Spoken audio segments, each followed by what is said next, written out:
Look at this right here.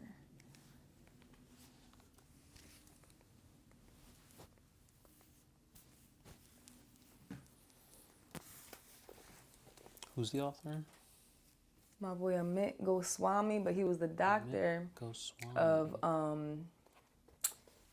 it's on the front, Deepak Chopra. Now my guy Deepak Chopra, I heard was in the fucking Epstein files, so I don't know too much about him. I feel like when you get into spirituality and you start trying to compensate it, you gotta watch out for people like that. I actually really know about that, but we're gonna move on. Yeah, we're gonna go back to that guy in a second. But he's the student of him. Okay. So I like Deepak's, what he talks about. I don't know about him personally, but I like what he talks about and the theories, and he's a student. But there's the diagram in there. Are you on the diagram page? This one? Yeah, so that's talking about thought process and the essential, or let's say it's the memory, correct? The cloud of unconsciousness, primary collapse, quantum self, secondary collapse, secondary collapse, secondary collapse. Right, the collapses. So you ever see like an anime or a show that shows the conception of like the infinite mirror? So it's that's basically the showing what's going on in your actual mind of it. Okay. So like on a subconscious level, like it's like you see something, it like basically mirrors out to like multiverse, different like two different parallels, and like comes back in. And a memory in the same way, like when you think of a memory, there's how it actually happened and how you remember it happening. And so that's why, like, if you keep thinking of the same memory over time, you might like adjust things that happened into it, or like remember certain things less, or whatever the case may be. Right. So that's saying the same thing. Gotcha. Or like attach different, like something like a smell that makes you think of a certain memory, but like over time, if you haven't smelled it in a long time, like the memory might that's happened to me a lot actually. Like I've smelled smells that I haven't smelled since I was like so then young. when you smell them like and then years it later, immediately the brings memory you is right even back to stronger. like where you were It's when like you smelled that last. Like you almost feel like you're that age that you were when you smelled it. Yes, you know? I love that. It's like the nostalgic. It gives you like goosebumps in your hair. That's why I like certain like aromatherapies. There was a pillow my mom had that had like lavender beads in it. I love anything that's like, any aromatherapy. I like the incense, stuff like that, candles. Do you feel like any of the people that are writing books like that you might have either already read or currently reading, like this one, right? Maybe have or could possibly have an agenda to falsely lead people into a place that maybe it has some truth to it in the sense of like obtaining some type of like ability to enhance your spiritual energy, right? But for purposes that maybe aren't beneficial to you, the individual. So I think maybe that's why them anything. I feel like anything you read, you got to use your own discernment and only take what applies and grain of salt on basically anything. Like I don't take nobody word for fact. Like I always fact check my own shit, like double sourced, edu. You feel me? Sources. Right. But like I do like the theories that they're getting at. I like what they're touching on. You feel me? That's what I'm saying. Like I don't know about Deepak Chopra as a person, but like the overall topics that they touch on, I do my own research on. Like they introduce me to new words and new concepts that I wouldn't know of. 100%. So then I can take that on to YouTube or wherever I want to go on and look more extensively for myself. Yeah, I mean, even if something makes perfect sense to you, you should still be skeptical about it. I'm cynical and skeptical. I mean, feel like everything you read in this mix. book could literally be like. Could be bullshit. No, not even bullshit. Like it could literally be a path to maybe awakening more spiritual knowledge for yourself. But at the same time, like again, like you said, like you learned on your own research that the teacher of the guy that wrote the book, right, has maybe some ties to Jeffrey Epstein type people, or maybe even himself and stuff like that, right? Which is why I asked, like, do you think that there's a possibility that maybe not even this guy specifically? But I feel like there's a quote by somebody that says any piece of book or any piece of art is propaganda. Like that's essentially anything is going to be getting pushed from a bigger agenda because there's always a bigger agenda. You feel me? I mean, and most of the key knowledge that we would need for maybe not even just spiritual enlightenment, but just like everyday like prosperity and happiness is gate kept by secret societies. I feel like zoochosis is a real thing. Like so zoochosis is the thought of like an animal in a cage and how they perceive the world of feeling boxed in like a fish in a tank. It's the same thing that applies to social societies and in mass capacity, especially in like the ghetto or hoods where they really make it like, redlining if we get into all that. But like where they really intensify it up and like it feel like places like New York, you go in and feel like a fucking social experiment. Like places like that where it's they put it up a notch and it's food deserts and shit like that going on. Right. You really gonna see it even more. So zoochosis is the thought of feeling like caged in, boxed in, or like you see it more in women than men. But yeah, like we're not supposed to be living this type of life. Like all this. No, we was just talking. I was walking with somebody and we passed a playground that's gray.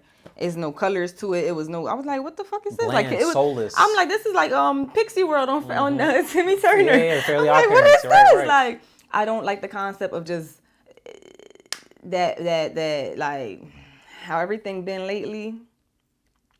It's getting bland. It's getting all the one, like, not in the oneness of nature and good oneness. Like, it's very much feed you this. Like, are you saying books and propaganda? Like, take this and take it as the truth and don't ask so many questions, nigga. Like, and it's very much a lot of questions that should be getting asked. A lot of shit getting brushed under the rug. Yeah, it's frowned upon to ask questions now. Yeah, like, bitches, we in a whole ass war. Nobody's really talking about it. This is the reason why. And it's like, whoa, I'm just asking a question. I'm just curious. Like, you can't, to even, like, say you have, knowledge on something or you ask about something, you gonna get looked at like, how dare you ask that? And it's like, 100%. I'm just actually curious. Like, I'm just actually curious. That's the reason why I even started this podcast, to be honest. Because I'm so curious about just so many things. To talk about a topic is not to agree with a topic. Yeah, it is simply to offer it in discussion. Like, and we don't need to walk away from a conversation like in hatred of each other or anything like that just because we might disagree about something. Like, if anything, now I understand where your perspective is, right? And I can respect you more as the individual that you are based off of like what I've learned about you compared to just some preconceived notion or assumption that I made because I don't know shit about you. It's a lot of defenses and unwillingness to hear others. And that's why you have all the polarity and all the bullshit. But, for example, that's another social experiment that is going on globally because look at social media. You have more negative contrasts about any topic. Like, you can talk about religion, race, anything like that. And then there's always someone or a group of people that's like there to stir up the pot. They're stirring it up. It's definitely bots and agents and people meant to do that. But it's crazy how your phone will look way different than somebody else's phone. And somebody, like, what's getting pushed to you and you versus what they hearing on your TV playing versus what they hearing in your 100%. Conversations and all the bullshit is very interesting. What you liking on there and all the shit. I would say I'm lucky enough to see both sides of the spectrum when it comes to like political, typically everything. Like I get every fucking thing on my Instagram just because I have so many different friend types that send me things and I send something back. And it might just be for like comical purposes or something like that. But then next thing you know, Instagram feeding me more of this shit. And it's like, why am I seeing so much of this? But there's like, even like if you think about something, it'll start popping up in your ass. You ever peep that? And that's on some real like biometric field shit. Like it's a real way for them to use devices to tap into your own biofield. You think that they can read our thoughts to a certain extent? Maybe not to the full extent of like know exactly what you're thinking. Like I don't know if that goes on. I would definitely fucking hope not. Right. But I definitely get the sense that like it's definitely more than they let on. And I think they definitely use phones at most, but definitely still TVs and little shit, radios and cars, certain advanced cars. So TVs, and I don't know how true this is. I heard a lot about this recently, and it was kind of blowing my mind. But supposedly TVs, cell phones, so we'll use cell phones as the first example. Like cell phones are always listening, right? Yeah, they're always sending a signal to a cell phone tower. They're tracking you all the time, right? Even when they're technically off the speaker so speakers can be turned into microphones. Right. If it goes out, it can go in. Right. So TVs, because they have speakers on them, that's what I'm saying. So your TV any input has the equal output. That's that. So they're always able to get information off you. Supposedly all the wiring that they're putting in buildings now, after like I think it was 2015, are wiring that they can use to basically do like an X-ray through thick walls in basically the building. They're trying to install that and they can use your Wi-Fi to see who's in the building, where I was they're just at, reading on doing. that was just about to be installed. I don't want to say. I want to say maybe in an apartment complex or I don't know what building, but they're about to make that mandatory somewhere, and it was related to being able to see through the wall, see what's going on, see what's happening, and like, right, 1984. Hello. I mean, George Orwell either predicted something. He either had the best prediction possible, or he laid the groundwork, like the playbook for them to follow. Because that nigga was Shakespeare for real with it. Like the stuff he was talking about. Or he wrote and this Fahrenheit book 451 was that him too? Yeah. No, that wasn't him as well. I don't think so. That was a completely different. Okay, I'll just relate those two I don't have concepts. My phone on me right now. But that book, on the broader spectrum of what that book really was trying to push, is exactly what we're dealing with, or at least on track to be dealing with today. You know. But 1984 is like, It's so by the playbook on of what's point. going the fuck It's on. so on point that And it's you like, see it in movies like Divergent, Maze Runner, you know, Hunger Games, all them little games that's like the movie utopian industry is Squid so Games. wild because, like you were saying, the author of this book, if not the author of this book, the teacher of the author of this book, the Deepak guy, yeah. If he has any ties to the Epstein profile, that means that he probably is into, especially if he's talking about like spiritual energy and stuff like that, he's probably into I'd assume, a more darker spiritual side of things. You know about Stanley Kubrick? Okay, so Stanley Kubrick, he directed like The Shining, a very famous movie. Okay, with the scary movie. Yeah, with the guys like busting through the door. I didn't see it, but I know what you. Yeah, it's a very famous movie. Well, it has a book as well, I believe. I think it does have a book. It's a Stephen King. Yeah. Thing, I'm about to say, I'm thinking of a book more than a movie. movie. But well, supposedly that Stanley Kubrick, I think that's the guy that directed it. I could be wrong, but if I'm right, he was a guy that was like really into like the demonic shit, and he uses a lot of symbolism. That author you're saying? He be using a lot of like King demonic. For sure. Yeah. I don't know about Stephen King. Oh wait, who are you talking about? The director. Okay. Stanley Kubrick. He directed The Shining. So because he directed The Shining, he put like messages in The Shining. Like there's all this demonic shit in The Shining. It's real programming that goes down in the fucking movies. It has stuff in there, but you gotta be careful what you consume. A lot of these people do, and then you find out the backgrounds of these people much later, obviously, after these movies have blown up and influenced the world. And you find out after the fact, they uncle, daddy, grandmother, daughter is this body and they're related and this going on and they do this and they do that and they meet up. All the people that we could ever speak about that are like A-listers or B-listers have some type of like military tie somehow. Fucking network. Or government tie somehow. Them niggas is all in it. The red and blue is really just paint colors. Them niggas is purple as fuck. Everybody. Yeah, it's wild because we grow up thinking like, or at least fantasizing about the possibility of being in these positions. Like, I'm pretty sure you probably had a point where you're like, either I'm going to be a singer, or actor, or someone of great importance, an A-list of something, you know?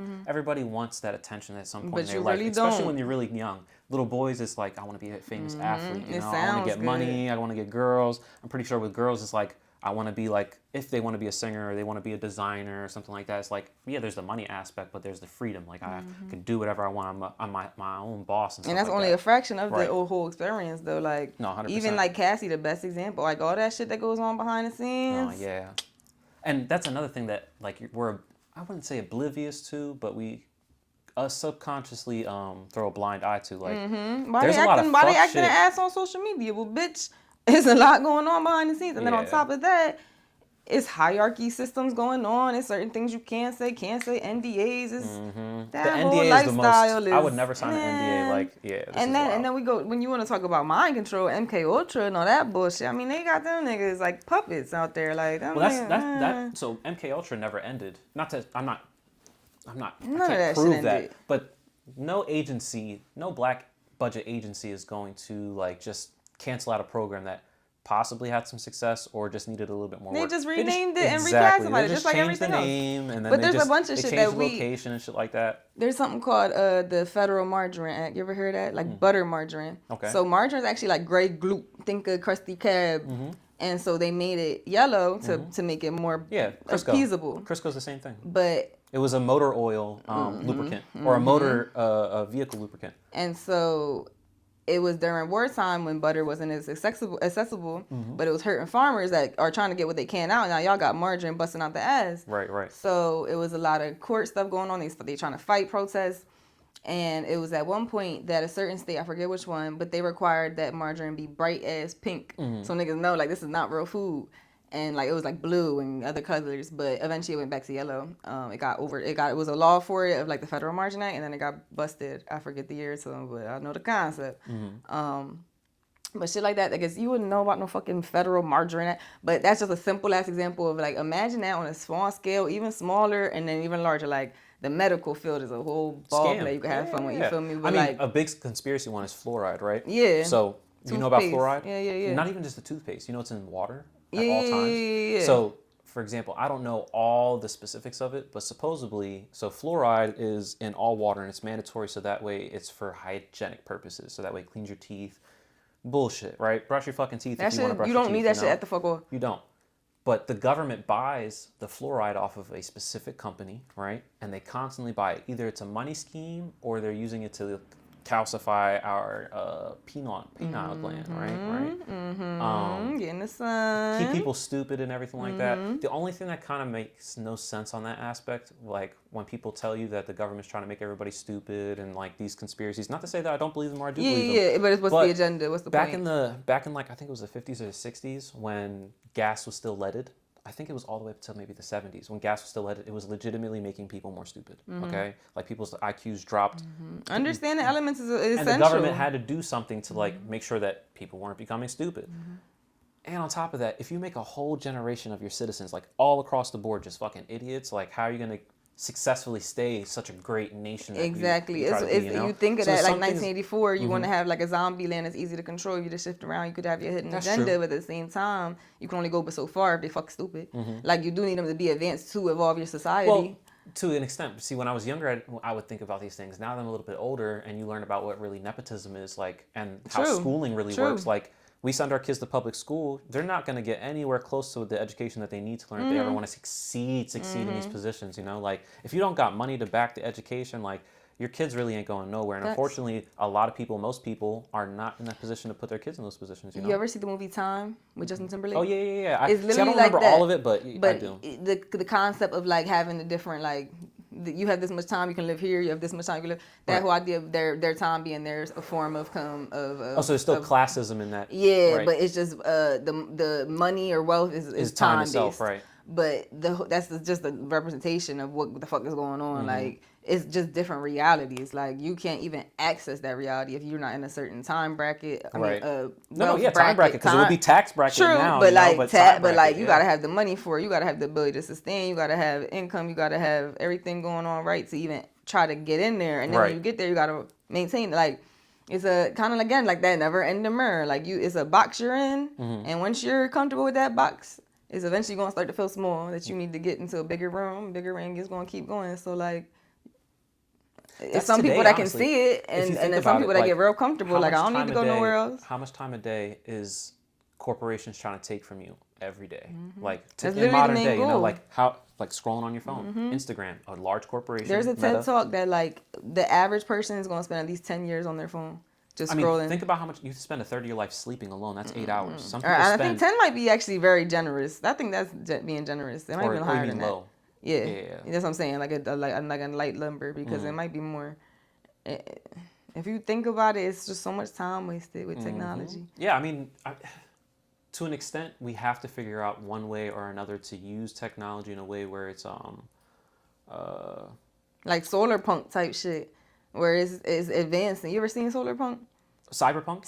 Yeah, there you go. My homie's really into it. He plays the games and stuff like that, but I don't even really know about it as a concept. Yeah, I'm just saying quite literally visually. Yeah, I know. Like, I've just seen pictures where I'm like, that would make sense. That's kind of merging with technology, where I don't think, like, when we were talking about spirituality, technology and spirituality don't mix in the way that we do it right now. Exactly. You know? They could. I see it in that capacity. History went on the wrong path. You know, niggas got too much ego in this shit. I don't even think it's ego. I think, you know about the different eras of history, in the sense of, like, you have the Bronze Age, you have the, what's it called? I think the Industrial Revolution, okay, that time period is where humanity maybe either influenced or just by chance went on the wrong path. It took a dark turn. Coal, oil, all that shit. That once they realized the amount of wealth and need and demand for that shit. Supposedly they made that shit up. So I was looking into this on my own, and then I asked, like, AI, and AI, of course, is going to give you the Fed answer that the niggas that made it. Who made that shit? A bunch of niggas that are white. So a bunch of white men in the South made all that type of AI shit. So all the biases fed into it. All the things you're asking. Why is it when it first came out, it's going viral that a monkey is pulling off black women's wigs, or just shit like that? Where, like, as it's developing, why they don't want to show you that message right there? Like, they don't want you to remember who the fuck they see y'all as. Like, it's just dumb shit. Like, Elon Musk is like a fat one. Like, all that shit is just like, I can't stand that shit. Oh my God. I mean, you know what's crazy? For so long, I was a very big fan of, like, not only just capitalism in general. Like, I feel like as any young male, you have this dream of, like, financial success and shit like that. So, like, you tend to look up to people that do it the best, you know? So Elon Musk was one of the people that I really looked up to, in a sense of, like, if I was ever going to be an entrepreneur with large amounts of money. You know what he's doing, for sure. He's doing something right. For sure. In nigga some paid. aspects. Real paid. before I But was just like, nah, he's psychopathic. That all nigga's of it. out there. You gotta have some type of ego or some type of like Insanity mental and genius is a some real egotistical disorder thin line. where you're able to be driven to that extent. Empathy doesn't get you far. Like the most empathetic people tend to die broke. Wolf out in that You know, that environment for sure. if you're trying to pick everybody up that you love, you're never gonna chase your dreams. You're constantly trying to help the ones that you love. Typically, the people that are selfish and egotistical, they tend to strive. That's that whole saying of like the good die young, the assholes live forever. Type shit. There's something called the Durgan-Krugen, the Krugen. Is something The Dunning-Kruger effect? Dunning-Kruger With the effect. cat There in the we box? go. Yes. Yeah. No, that's Schrödinger. Oh, okay. But the Dunning-Kruger is there's a bell curve, and there's people that have a low ability, low capacity to do things, but they're very confident and they think they can. There's the niggas that, for example, are broke and they have designer shit on and they're flexing money and like shit like that, but they don't really got it like that. Right. If you had like that, you wouldn't talk about it for real. Versus there's the people that are extremely capable, have the ability, but they don't flex. They have their self esteem is low, Right. and they don't flex. So there's a bell curve of like the niggas that actually make it are the dumbest ones, but they're bold and they have that audacious factor to them. Whereas there's some people that's just sitting around doing the regular NPC life that could really be doing this shit and doing it up, but they have no self-esteem, but they don't have that or the same the boldness. drive So it's really like the ones that make it is not always a matter of talent. It's not a matter, it's just always a matter well, I mean, if you look at just shit. like look at everybody that is famous right now. Most people fake it till they make it all the way, like look at what gets you famous. It gets back to that bigger picture we were saying. You gotta be willing to take it in your ass, or you feel me? It's a whole lot of shit you gotta be willing to do to sit in some of them seats that I would just you could have that seat. You feel me? So real quick, going back to the whole like time period which changed technology for me, or at least like the path of technology that humanity is going on. During the Industrial Revolution, either the Rothschilds or the Rockefellers, one of those two families, they invested a lot in like petroleum, so like oil, which later became plastics and all that crazy shit. And they could have utilized the term fossil fuels, which already existed, but they could have utilized the term fossil fuels to make oil seem like it had a scarcity to it, Like it's only going to be there for a certain amount of time. It's only the conception and perception that we know and that got written into these fucking books. And then supposedly the earth just naturally, like oil is a natural process of the earth, just like you secreting oils on your skin is a natural process of the body, So these reservoirs where we're pulling the oil out of the earth will eventually just replenish themselves over time. But the government isn't going to tell you that because there's so much money involved in keeping the scarcity aspect to it, because you can quantify the value higher and higher.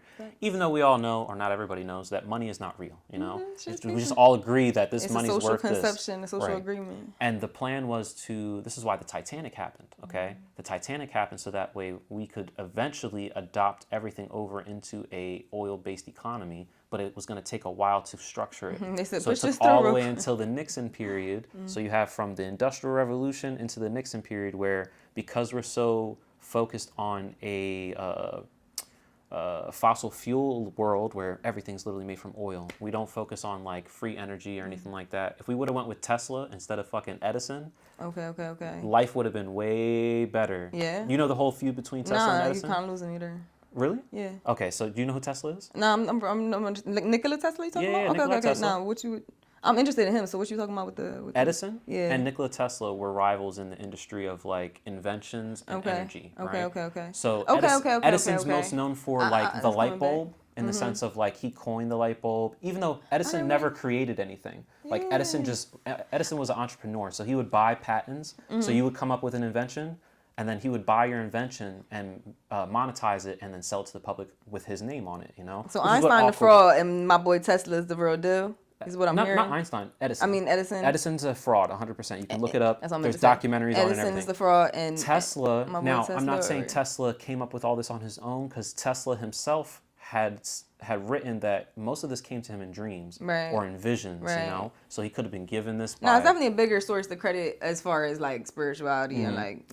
So Tesla was more in the realm of... Sorry, so Tesla did AC, which was alternate current, and then Edison did DC, which I can't remember what the D and the C stand for. Obviously, C stands for current, but I forget. But they were opposites in the sense of like the types of energy that they were. I'm about to look it up. Tesla was more investing into free energy, and he had backing from like not J.P. Morgan. I forget what the other big Elon Musk of the time was. Basically like a billionaire of that time, you know.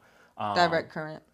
Direct current, that's what it was. Sorry, I thought that's so simple. But anyway, Edison had more money backing because he invested in so many different things before he had this rivalry with Tesla, and Tesla tried to work for Edison at one point, but they already had this like relationship of a rivalry.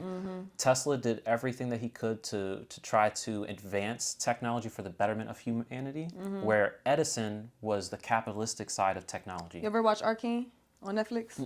This is like, it just reminded me of them two niggas. It's I only seen it because Rihanna promoted it on Fenty's Skin type shit. Okay. I didn't even hear about it, but it was actually in the top 10. And it's these two guys that try to do technological things. They ended up making like a portal actually, and they get to this high tech shit. They call it Hez Tech or Hex Tech or something like that. Okay.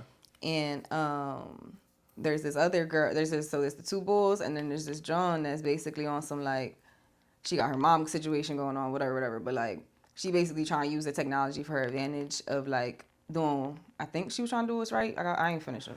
Don't quote me on that. But I think what she was trying to do, like, was for, I don't know. She was backhanded. Don't get me wrong. But the focus of what I'm trying to talk about is these two boys. So the one bull was very much talking like, he had a cane. He was more disabled. And he was coming like, nah, we shouldn't do this. We should let this go. His partner, who had really started up, was like feeling it. But once his partner said that, he was like, all right, we'll let it go. On the low, he backdoor him and really take the shit for his own strength to help to heal himself and whatnot. He becomes type evil, whatever. Bull end up like time traveling to get to him. It's all this shit. You should watch it. It's a cartoon based, kind of anime. Okay. What's it called again? Arcane. Arcane. I think you would definitely like it. But just conception-wise, the one bull is definitely giving Edison, the other bull giving Tesla in the sense of like... Yeah, you always have these battles between... I mean, if you go back to like the oldest stories in history, like are you familiar with like Mesopotamia and all that crazy shit? So like, are you familiar with Anunnaki? Yeah. Okay, so the telling of Anki and Lil, right? Okay, yes. I was watching a video on this like maybe 3 weeks ago. Okay, cool. All right, so since you're in on this this topic itself, so throughout history you have like the battle of what could be perceived as like good and evil. Okay. There's two yin and yang. And I'm very surface level on the information I know, so you could definitely enlighten me. So I'm not super enlightened on this information in that sense. I know what I know, and I can pull up just from my own memory. But yeah, in the sense of like who's who, I think it's Enlil is the one that wants to enslave humanity. I'm about to say, I think that's successfully. Bad. I saw my left was trying to say bad. And then Enki is the one that like has that soft spot for humanity. But Enki also created humanity as well. Right? Right. Okay. I had that in my head. Right. Okay. So supposedly all throughout history, we're having constant reincarnations of these yin yang, good and evil influences throughout history. You know, and one is perceived as like good. I'm about to say those are finalized words. Obviously, for the yin yang to even happen, you have to have the conceptualization of light and within the dark, and dark within the light. Yeah, light and dark are just polar opposites. I'm about to say they're just the polar and there's the benefits and positivities of both and negativities of both. It's just one emotion. Have you ever heard of something called gene keys? And there's something called gene keys that actually, I want to show you the graph for it, but it talks about levels of consciousness. It breaks it down into, I think, 64 of them. I was just learning this through, I think the TikTok came up. And let me show you. I think I have a... Let me see. Supposedly the next level of consciousness that humans are going to reach, like as a society, is going to be like clairvoyance. So you're talking about ESP, extrasensory perception? Basically, yeah. There's 37, I want to say. They say the 5 of like touch, 10. Yeah, I'm touch, super smell. Like I've only scratched the surface. I think like most that people can touch so in this 13, but in general, if you want to break down each there's like 13 main, and if you get into subcategories, I think there's 37. I want to say supposedly numbers might be a little off. What I was reading and like watching on YouTube and stuff. Míralo. Holy god damn! So you don't gotta look at each one, but just get a feel for the concept of what they're trying to say in that graph. But essentially, it's the idea of law of polarity of everything being one emotion, but you can go in either extension of it, of just like we saying love and hate. Like you can't love somebody unless you hate them, and you can't hate somebody unless you love them. So, right. Like I mean, even in like most pop culture, like I don't know if you're familiar with the nerdy shit like Star Wars or anything like that, right? I'm pretty sure you've heard of it before, but in Star Wars, there's the you can be either a Jedi or you can be a Sith, right? Yeah. Which is the light side of the Force or the dark side of the Force. And there's some characters within the franchise that they maybe start off on one side, and not that they have to learn how to operate both, but they might start off on the good side of the Force or the light side of the Force, right? And then because the dark side of the Force is more of like in tune with your negative emotions and stuff like that, where you're supposed to suppress that in the light side of the Force, like you might get drawn to that later in your life. You might, within you trying to be good and loving throughout life, grow attached to someone and then lose that person, or have that person taken away from you, like maliciously, you know? And then that draws you into the darker side of like energy and emotion. I want to get back to this too. It's something else I want to talk about, but what you're saying now reminds me of Erik Erikson, Everybody Rides the Carousel. Never heard of it. Well, no, so it's Erik Erikson's levels of psychology, but there's a documentary film called Everybody Rides the Carousel, and it's based on his psychology. And he talks about, so forking that real quick, what I want to say here, I'm going to take an example. So, I don't know, 47. It talks about there's a shadow, a gift, and a CD. And it says, like, for example, the gift, the shadow, so we'll start in the center of the emotion, the gift. So, for example, the gift being transmutation. If you're in a position, you know how to transmute it to your, hopefully to your highest ability. And the shadow side of that, if you go on one end of the polar, is oppression. So you might find yourself in a lot of situations where you feel oppressed or like you experience that emotion. But if you know how to transmute it properly, the gift of that, or they call it the CD, which is like a Sanskrit word, but they call it transfiguration. So if you can transmute that properly, you can transfigure it, the entire environment. Like you can transfigure your entire reality if you know how to do that on an experiential level, if you're doing that constantly. And like that's just one example. So another gift would say 33 is mindfulness. The shadow of that is forgetting. The gift of that is revelation. So if you know how to work your mindfulness, if you don't, you could be forgetful, but if you do, you can have a lot of revelations, you can have a lot of epiphanies, you feel me? So like it breaks down all these different ones for different people and shit like that, based on like zodiacs, based on Chinese Qi, and based on there's one other thing, but they take like 3 concepts to make astrocartography. I want to say is the last one, but yeah. As far as that, but Erik Erikson, one of my favorite philosophers. Don't even worry about it. My fault. My boy taught me about Erik Erikson. Everybody. Well, let me show you his stages of development. That's what it's called. So he breaks life up, like basically in concrete chunks. Like from this age to this age, you're gonna experience this versus this. Like read the thing, so it's more understandable. Interesting. And he's a psychologist, or? I learned about him in college, but there's this film called Everybody Rides the Carousel that's based on that psychology, 1976. You might have even seen there's a clip that went viral on social media of it, but it essentially acts out each period, but it's not very talkative. It's very visual. It's very expressive. It's very, it's deep. I think you would like it a lot. Yeah, the whole like trying to find spirituality between people. That's why I'm very curious of religion, just because obviously like religion's supposed to be a path for people to take to find either what you want to call spiritual salvation or enlightenment or whatever you want to call it, based off of like whatever your background is. But not to say any of these have the solid proof or truth in them, but it's just, why not figure out what this says and what that says and what this says, you know? And some of it can be really wonky. Like some of this shit that I've heard, like supposedly we're, what's it called? We are just like food for higher beings and shit like that to feed off of and shit. I've heard this, like prison planet theory, but on a deeper, scarier level. Which could, you know, anything can be true, you know? Just looking at like what we know is real. Look at what's happening just across the pond. We can see clear as day that, they literally admitted to eating fucking babies. Like, the amount of shit that goes on, we know it gets demonic out here. No, 100%. So we can already know, like, the amount of, like, energy working they're trying to do, like, the amount of protection you gotta have, and, like, you gotta move correctly so your karmic death is correct. Not just off the strength for that.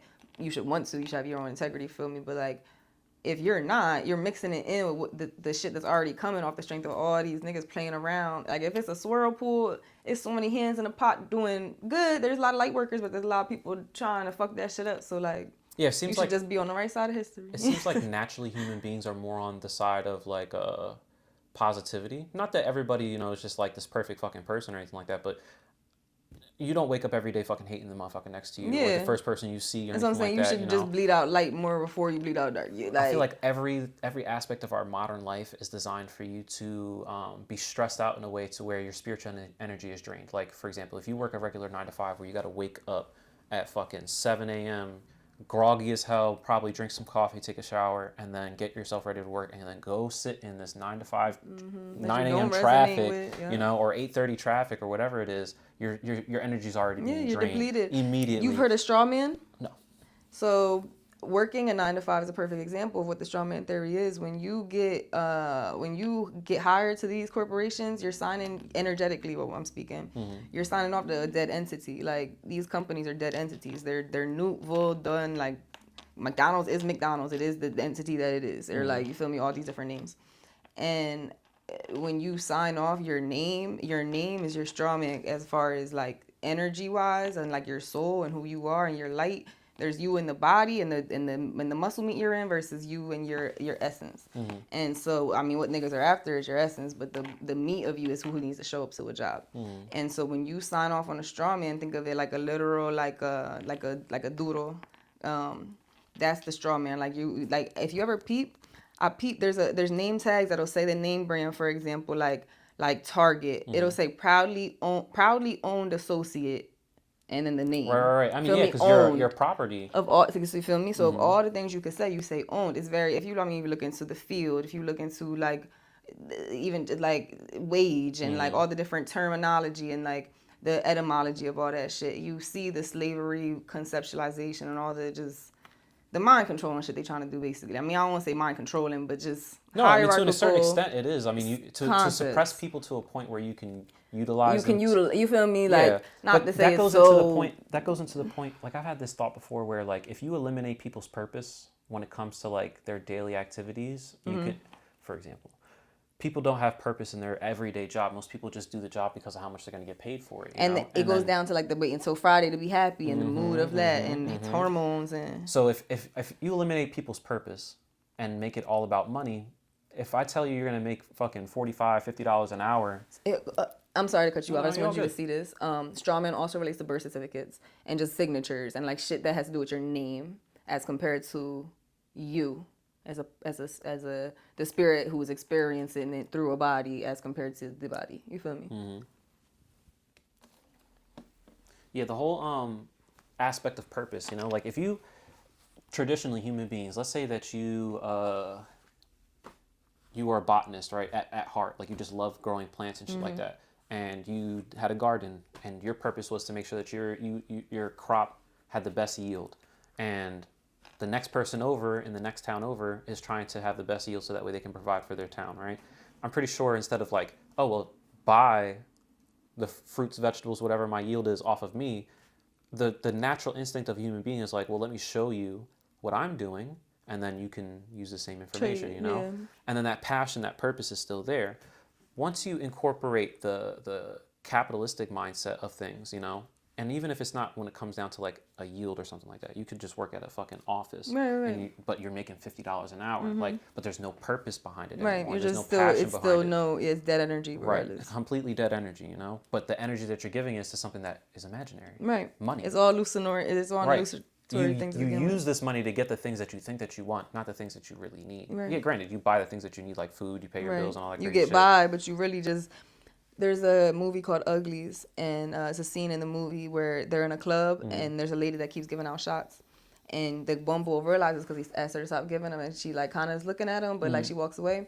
You peep that if you take the shot, you're actually losing. There's people that have been in that club for years and they don't know it because they just drinking it. And he peeped, him and his friends were in there for 2 weeks. They thought they're just going for the night. So like it was just a conception of like what we're talking about, where like you could really lose yourself in it. Like, yeah, you have to. I mean, the world we live in, it's almost delusional to think that you can live outside the system that we have. Yeah, like the illusion is the illusion, but how far deep are you in? You tell people to quit their 9 to 5 and go homestead. Like, go buy property with land and, like, grow your own crops. They'll look at you like you're fucking crazy. Like, I don't know how to plant some shit. Like, where does that even start? How in touch of reality you're in. There's, like, there's things that's going on right now that, like, conversations like this, obvious. You can't have it, everyone, because it's just, like, some niggas are just in it. Like, they're just in the programming of just, like, like it's not as severe or urgent as it should be. You know what I'm saying? Like there's so many things going on. Well, that goes back to That, the, like, to the and then- drive of people too. Like a lot of people like to procrastinate. There's some people that are very interested or very intrigued by the idea of like not being a part of the current system that we Yeah. have, either politically or just Yep. societally. And I can society respect overall. that too. I can wrap my head around that too. But I can't respect the I can't. procrastination, honestly. Like, you have to, as an individual, learn how to overcome. Just like if you're a glutton. Not to say that, you know, if people want to fucking smash food into their face all fucking day, feel free. That's your life. I'm not answering. No, you're all good.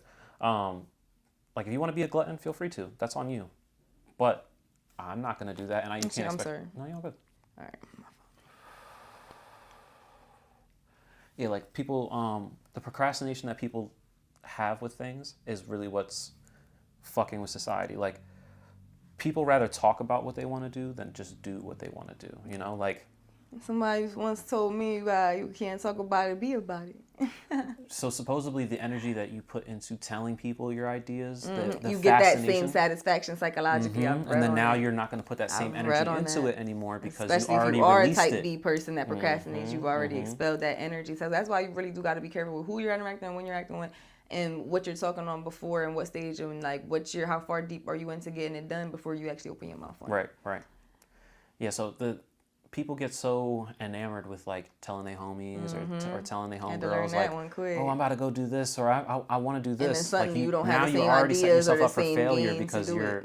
Yeah. you're speaking it now. Not to say that you can't speak things into existence, but these are things that you certain need to way say you to should do it. yourself. And, you yeah, know, do like that shit in your a journal. closed room, maybe Yeah. in a mirror or something like that. Even that you know? too. Yeah. Yo, you ever heard the on the mirror topic? You ever heard about the theory with like these multiverse situations where the things that you do in a mirror, all your other multiverse selves are technically also in that mirror at the same time. Yeah. And for I've heard about example, this. like if you're, I don't know, like crying, if you're in the bathroom crying, you know, like now that energy is being either, I forget how it went, but I think it's either like the energy that you're giving off is like manipulating the other multiverse or somehow, or it's just you're more susceptible to be manipulated by. There's a lot of movies that you'll see the camera will start the movie off, everything everywhere all at once. It starts in a movie, in a mirror. That whole idea, there's a show called Lock and Key on Netflix. Okay. And that's, you gotta watch that one too, Austin. Definitely gotta watch. Is that. it like a newer show, or is it's had its seasons and stuff? Honestly, I think only the first season's worth watching. It ends up getting to be It ends up getting, I don't even think I finished it, but just there were certain concepts in it that I did, like that they touched on. And the one I'm about to tell, there was so the whole concept of the show is there's these keys hidden in this house and they unlock doors to do all this crazy shit. But there's keys, like, there's one that unlocked the back of the boy's neck and they literally walk into his mind. What the hell? Like, you know what I'm saying? Like, it's some crazy concepts on that show. You would fuck with that show. But there's a key. I don't know. There was an episode where there's the villain character. She's after the keys, trying to get the keys. There's essentially there's these kids that can hear them, but adults can't. And so this little boy keeps going around the house. He's curious. He wants to figure out what they are. But there's already history on these that they don't know nothing about. And there's this lady that's after these keys trying to take them. So she leading him astray, but he don't know this, whatever. But she goes and ends up meeting the mom. And there's a whole scene that involves a mirror. She pushes the mom into the mirror. And now the mom's in like a Doctor Strange type shit, like in a different in a reality of all these different mirrors, and there's all these different versions of her. It turns left for the plot of the show, but that conception, or even like a Get Out type of thing, where like is that Get Out, or is that where's the one where she gets switched out? The one with the mirrors is the other one. Is that from? The one where it's like No, a that's a whole different family show. and there's like a bunch of them with like masks and shit at first. That's Us. Us, maybe? I don't know. I only watched Get Out. But you know what I'm talking about. Yeah. The whole idea of a mirror, like if you ever see a mirror, like I think the movie Twitches, or like they touch it and it looks like a dripping, or like or the like story that water of thing going on, right? Icarus, I believe, or no, Icarus got too close to the sun. Who's the one? Ego something. But the one that's looking at his reflection so much that he falls in. The whole idea of mirrors and water, memory, and like that whole shit. I think that they try to show a lot on media, and it's twist definitely your idea of what these things really mean. You know, these Yeah, things yeah. could have a more deeper, People- sensitive meaning, and then because we what should be sacred gets taken in with manipulation, with ego, with money drive, with all the bullshit, and people start doing some nasty fuck shit. That's like, what do you got going on? Have you ever seen those? There's like this video.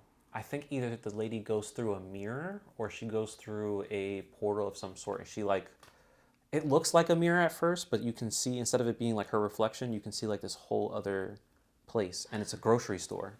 It's like an infinite grocery store, and she goes in, like, first she shows like what it is on our side of this dimension or whatever it is, the portal, and then next she goes in and she's just walking through this grocery store, and this is before AI, like maybe it was CGI, who knows, maybe it was fake, I don't remember, but it was really convincing at the time. And there's like 1 or 2 different videos like this. There's this guy on Instagram where I don't know how he's doing it, if he's faking it, because it's really fucking good. He lives on Earth, but there's no humans but him. And he's like going in different places, staying in these buildings, everything's abandoned, there's cars still in the street. Like, he can go to a cafe, get fresh coffee, like make it himself and all that crazy shit. But there's these like dark entities that are like chasing after him because he's the only living thing. And part of me is like, how the fuck would this even be real? But in today's world, you really never know. Like, you really got to question, like, is this shit low-key a documentary though? Like, is this shit like, it's funny, but it's not? Clone Tyrone type shit? You feel me? There's a lot of shit where I feel like they telling us and they telling us. What if we're just like a television show for... No facts. We could just be a Truman Show for a something, you know? That's essentially the theory of, like, what I'm talking about when a prison planet going left. Like, but what you were saying with Reflections, one last point on that, there's an anime, I think, called Inuyasha. I believe that's the one I'm talking about. But she falls through a well. Oh, Inuyasha. Yeah, that's one of my favorite Okay. Yeah. So that whole conception of her being the past life of the other girl and, like, that whole transport of a well, it definitely is. Like, it makes you think. Or, like, Stranger Things with the trees and, like, just shit like that. But, yeah, that if you look at, like, just what we know is possible, the Higgs boson, you know what that is? It's basically like this big-ass thing where they shoot 2 atoms. It's miles long. They shoot atoms at each other and they collide them together.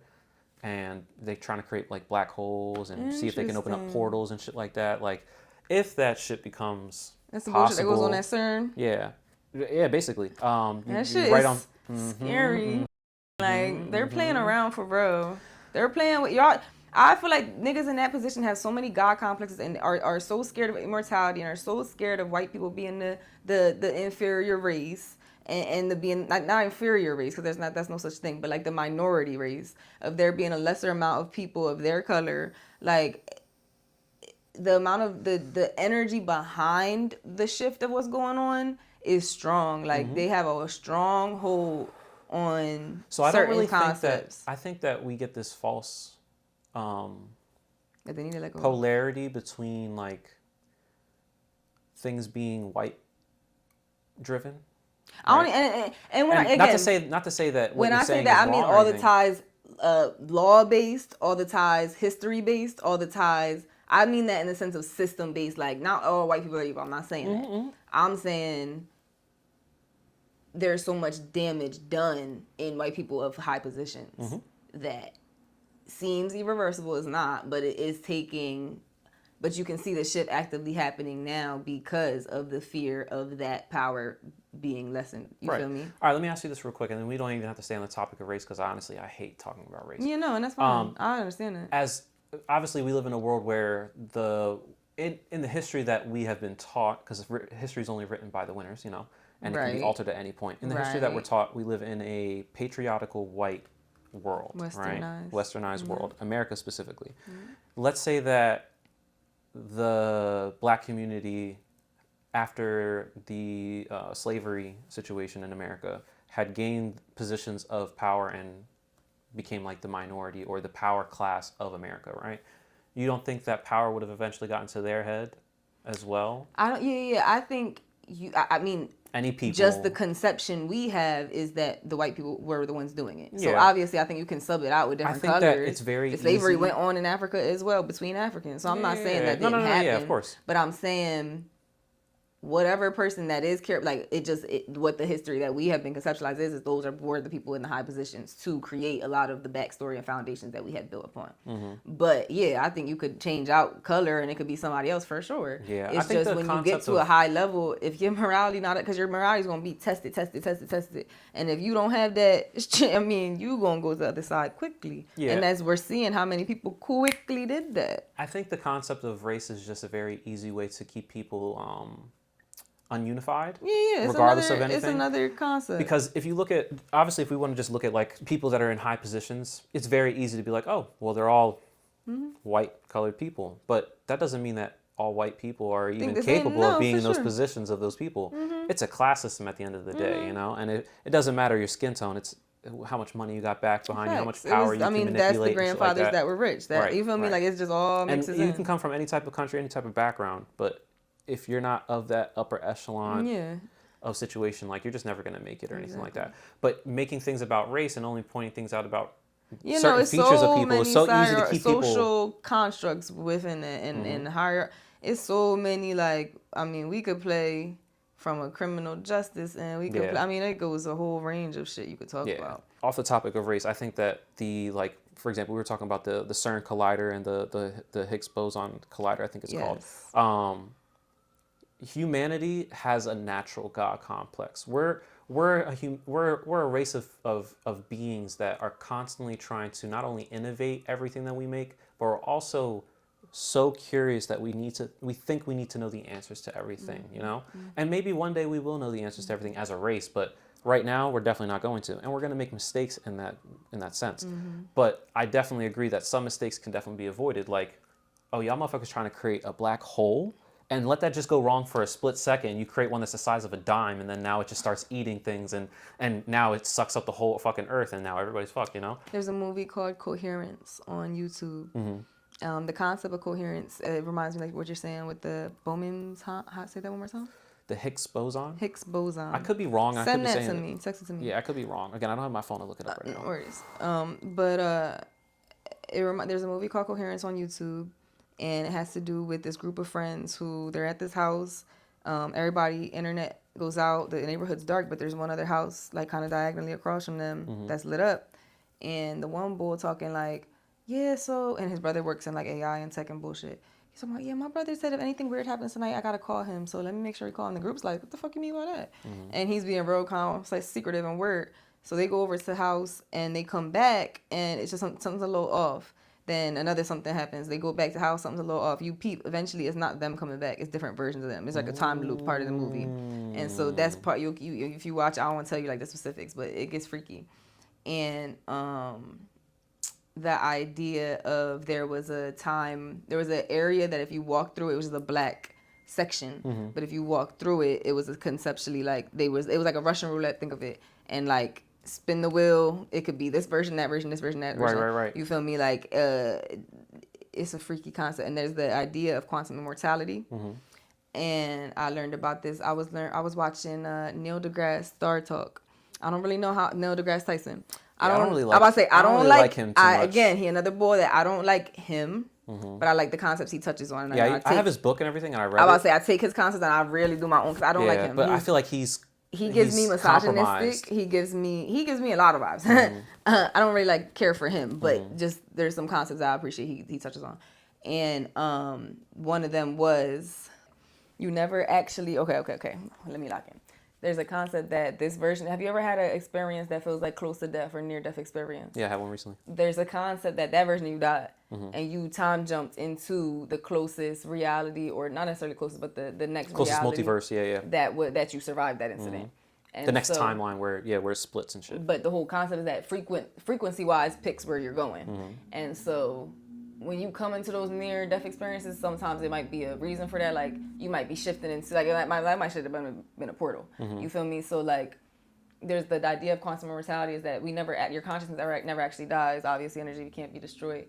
But the idea that you've never, you've been here for so long, you probably don't want to think about it. Like, you keep coming back in different versions. The whole concept is that you're supposed to climb up to right. And then the experience, for example, like, let's say someone random in your life passes away. In your reality, in this universe that you're in, they're gone. But in reality, their consciousness, their soul has now just jumped to another timeline where they're still alive when, and it didn't happen. Friendships fall and then off that seem random, okay, and you're like, okay. well, why don't they fuck with me? Why does energy just switch up? You're not you no more. You're not the version of you that they knew. Or, yeah, or, I can understand that you concept. feel me? Or like a job just suddenly like you're fired, or just like, you feel me? When you get them crazy shifts, that's also kind of ties into that of like that was not your reality anymore. Have you ever heard of the Mandela effect? Mm-hmm. Okay, so that ties right the fuck in. So the Mandela effect has this. Recently, I learned that the Mandela effect might be blamed on the collider situation that we were just talking about, where they're shooting atoms at each other, trying to create the black holes or portals or something. And around maybe I think it was 2012 or 2013 or something like that, they did something that they weren't supposed to. Watch Lazarus Effect. It tells you Lazarus the story. Effect. Okay. Of 2012. But basically, the whole Mandela effect that we might be experiencing is that they did some experiment where it knocked us off of our timeline that we were originally on, and when it did that, things changed. Yeah, so you gotta the watch Bernstein it. Bears. I mean, that's just one story, but Mandela either being in prison or not being in prison. So that ties into deja vu and the concept that deja vu is actually, I mean, they have their psychological explanation. And again, psychology and these terms that we hear, chemistry, is chemet, like Kemet. You feel me? Like these are the concepts that we get told to learn and this and that, but there's so much deeper shit that like I just know I'm aware of it, but I don't know all the terms. I'm trying to learn. Yeah, that's the hardest part for me, because memorizing all these terms, because there's just so much information. You gotta wait. I'll be waiting for it to just come to me. Well, I see it somewhere. But damn, what was we about to talk about? Fuck. We were talking about the Mandela effect originally. Mandela effect, deja vu. There is a theory that deja vu is really just the memory of it. Like, you already did it, you already lived it. The reason you remember it is you dead ass did that shit, but you timeline jumped, or you quantum jumped, or however you want to call it, quantum leap. Or part of you is connected to all those multiverses that you have, so little bits and pieces. So if you can believe it in two ways. You can believe it as a oneness that you are every version, or you can believe it that there's literally other versions side by side. But if you watch like Everything Everywhere All at Once, or like Across the Spider-Verse, like like that type of shit, where it's really breaking down like multiverse type shit, you can think of it as like there's like something called wavering, and you feel like, or split movie. I mean, that's more that doesn't really personality. Yeah, that's kind of, but like more like a other versions of you theory is like the Spider-Man, where it's like the three Spider-Mans pointing at each other. Like, you can think of that as like, yeah, there's three people, but there's really just one person in the room. There's one consciousness in the room. It just split itself in three bodies. Right. Like, it's kind of egg theory. You ever hear of egg theory? There's what's the thing called, a Russian doll? Okay, yeah. The same thing with an egg. I forget how they conceptualize it with an egg. I guess a chicken and an egg and a yolk, and I don't know. But like, the thought is that we're all, you know how you meet, like, you supposed to be meeting somebody, they're a reflection of you, or like you meet somebody as a different face, but it's the same soul. Right, like, how we're all connected, we're all one. Right. So it's that whole theory of like it kind of sounds scary, but it's like everybody you meet is a figment of your imagination. Like, none of this shit is real, right? And that so this it's really just experience you, that I had, and you're trying to fit. It's a mirror. Like, you're just constantly facing yourself in different ways, and the people that irk you the most and you really fucking hate is really like, no, they're here to teach you something. Yeah. I recently took mushrooms. I've taken mushrooms multiple times, but I hadn't taken mushrooms in a really long time, and I really wanted to sit down and take mushrooms in nature. So when I went to my mom's house, she lives up in nature, like a bunch of acres, woods, and all that crazy shit, right? So I took these mushrooms, and towards the end of my trip, like, that whole like concept of everything that I've ever experienced, every person I've ever like interacted with, is literally just this whole world that I've experienced is a figment of my imagination that I've generated for myself. And everyone, including myself, is just this one soul, right? Yes.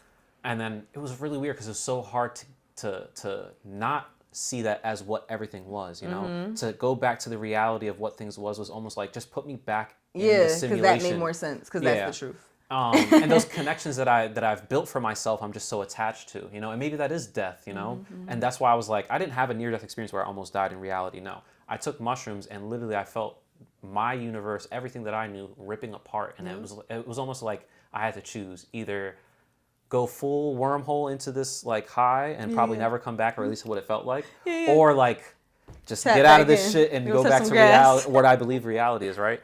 But the whole like concept of like being attached to soul, or consciously being attached to everybody. So some dreams I used to have when I was younger, like the concept of dying in dreams, let's say you're falling or you get shot or whatever it is, car crash, all that fun stuff, right? So I would have dreams where, like, let's say I did get shot.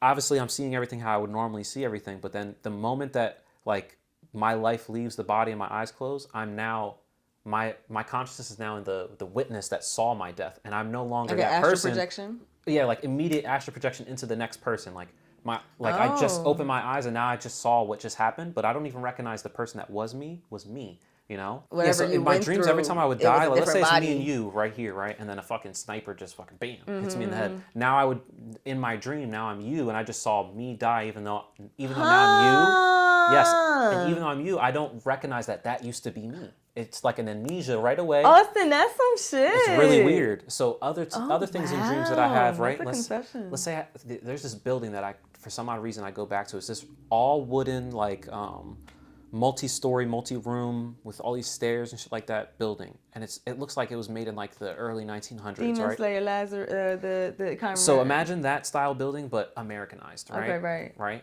It has all these rooms and different things, and the house doesn't seem like it's as big as it is until you go through these rooms. You're like, oh, this place is fucking massive. Fucking stairways that lead into hallways that lead into other things, and it just opens up, right? And I've been there multiple times.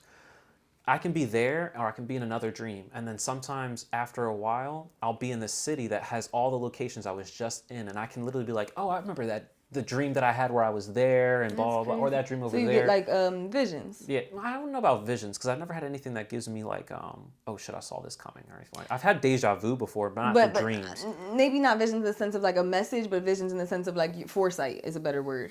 Yeah, I don't feel like I've ever had that, to be honest. My dreams are just really weird in the sense of like. But like if you're seeing something later and saying I remember having a dream of it, like what you mean? So I like when I'm dreaming, I know I'm dreaming because things will start happening that just don't make sense.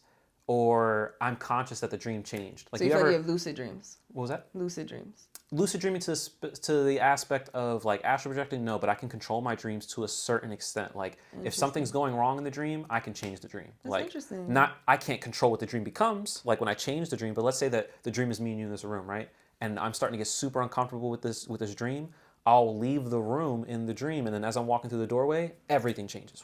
And it's a completely different scenario or something like that. Fucking Matrix shit. It's really weird, but I would assume my mind's defense mechanism to like the anxiety of whatever remember it is, the scene instead of waking in up. the Matrix where the girl's becoming too. I've never seen the Matrix to its full extent. I've seen bits and crazy. clips. No, but so when I was it's a kid, funny because I relate to that. I think I've seen it, but I can never remember. Like I remember scenes of it, but I do need to really sit down and like lock in. Same. But there's a scene, or maybe this is Doctor Strange. Maybe I'm talking about Doctor Strange, not the Matrix. Never seen Doctor Strange. I'm not into the whole superhero. Even he's the only one I do tell people about because he's more on the quantum tip. Like the other ones, yeah, you got more of the action stuff.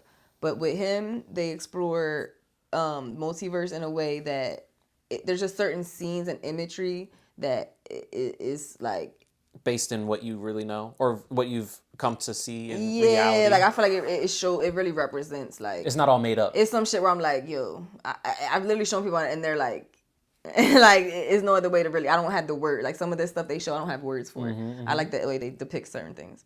But there's a scene where like she pushes his teacher. She's like say guru. She pushes him out his body, and there you can see like the seven bodies or whatever. You can see the different levels of him, and then he does all his learning. There's a mirror room. There's a scene where he becomes more conscious. I don't know if this is Matrix or Doctor Strange. Maybe I'm mixing up the two. It might be Doctor Strange. But there's a scene where he's becoming more conscious of his awareness, and then the people that are walking by the street start attacking because it begins to be like the violence level came up once they detected the consciousness level. Oh, that is the Matrix. That's what I'm saying. When they're walking through public. Yeah, and everything I like feel like that? I'm mixing up the two things. But yeah, like that scene is reminding me of you being able to have another sense of control on top of that, or just awareness really, to instead of letting yourself aggress self and like autoimmune disease it and like attack of self, you remove yourself from the situation, and then another layer on top of that, you then dominate, like you reverse the perspective, you mirror out the perspective, and then like you said, you might become me. You're like that's some yeah, it's a wild shit concept. going on, some Keanu Reeves shit going on. Yeah, no, seriously. I think that personally, like life, the real goal of humanity should be to find a way to find your own spirituality, because everyone's path is obviously different, and just pass on the knowledge to find a path to that said spirituality. Let it be through religion. Who knows? That might be the path. Let it be through alchemic sciences like alchemy and all that fun stuff. It could be some pseudo shit like crystals or, energy and chakras and all that crazy shit, It could just be vibrations in the way that we eat, The whole world might have to become vegetarians to reach You ever this. heard of Soylent Green? Soylent Green, I believe. But the whole idea of like, there's not no new cemeteries being made, but there's mad bodies still being like where they going. The whole idea that they put in human flesh and meat. And like that whole, oh my God. That's the whole Soylent Green concept. Talk a little bit more about this, please. I want to know exactly. That's pretty much all I had to say about it. I haven't looked too deep into it, but the cemetery ties in with, if you look at the number of cemeteries on this earth and compare it to the number of bodies that have passed from when them bodies cemeteries have been built and filled, the numbers don't match up. And it's like, well, what y'all doing? Well, I mean, cemeteries definitely after a while will clear up some space, let's say. For sure. They'll I don't know what they do with the bodies per se, but I'm pretty sure they either burn them or whatever. I don't think that. I'm just not putting it past nobody when we having literal news of niggas that are in office, holding position in office, or friends of, and y'all eating babies. Like, we have normalized that as if that's fucking normal. That's shit's insane. So insane. There's this video of this guy that I've tried to do my research on him. It's some rabbi, right? And he was either like on a radio show, like phone call type shit, or it was just like a recording of a phone call. And he was like, yeah, we kill your kids for our Passover. Like we put y'all kids' blood on our bread for our Passover, and then we put their meat in your McDonald's food, and it's all in your McDonald's. But that's what I'm saying. If you go back, that ties into Soylent Green. There's like, people that really go down that rabbit hole. They put together videos. If you go down to the ads and you go down to, because there's color psychology. You can look into colors, right? And they definitely propagate certain things through colors. Red makes you hungry, for example. So yeah, you can look into McDonald's utilizes it. That's why it's one of their colors. Yep. Even deeper though. There you go. If you look into certain old old commercials they would have, it's very much like it's in the meat, or like there's little slick terms they use that they're basically telling you, like, and there's that whole, you've heard of that law of karma and like Baphomet and all that bullshit, the nigga they look up to. I've heard of that Ball, Baphomet, whatever. Yeah, he has a bunch of different names. None of that, but that whole concept is that if you tell people what you're doing, you can get away with it, which is bullshit. Yeah, you're pre-programming people.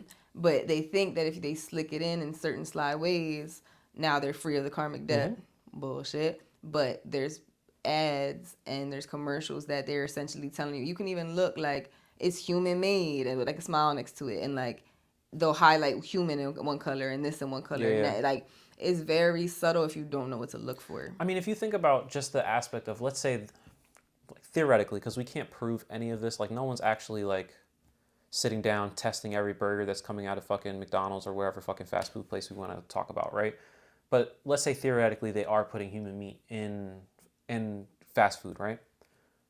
That means that everybody that has eaten fast food has consumed it, right? And that makes it a little bit more less plausible for people to be like boycotting it or even just like trying to dig in more, because people, I would assume, would be more disgusted with themselves, so they're in denial. Like they wouldn't. Like I've had so much McDonald's. Like you're telling me I've eaten. That's the thing where like you'll see mass psychosis going on around this time, and then the years to follow, because there are certain truths that are coming out that's inconceivable to like. It is nasty what the fuck they got going on. Like the way they've powered and fueled themselves to hold the positions they hold.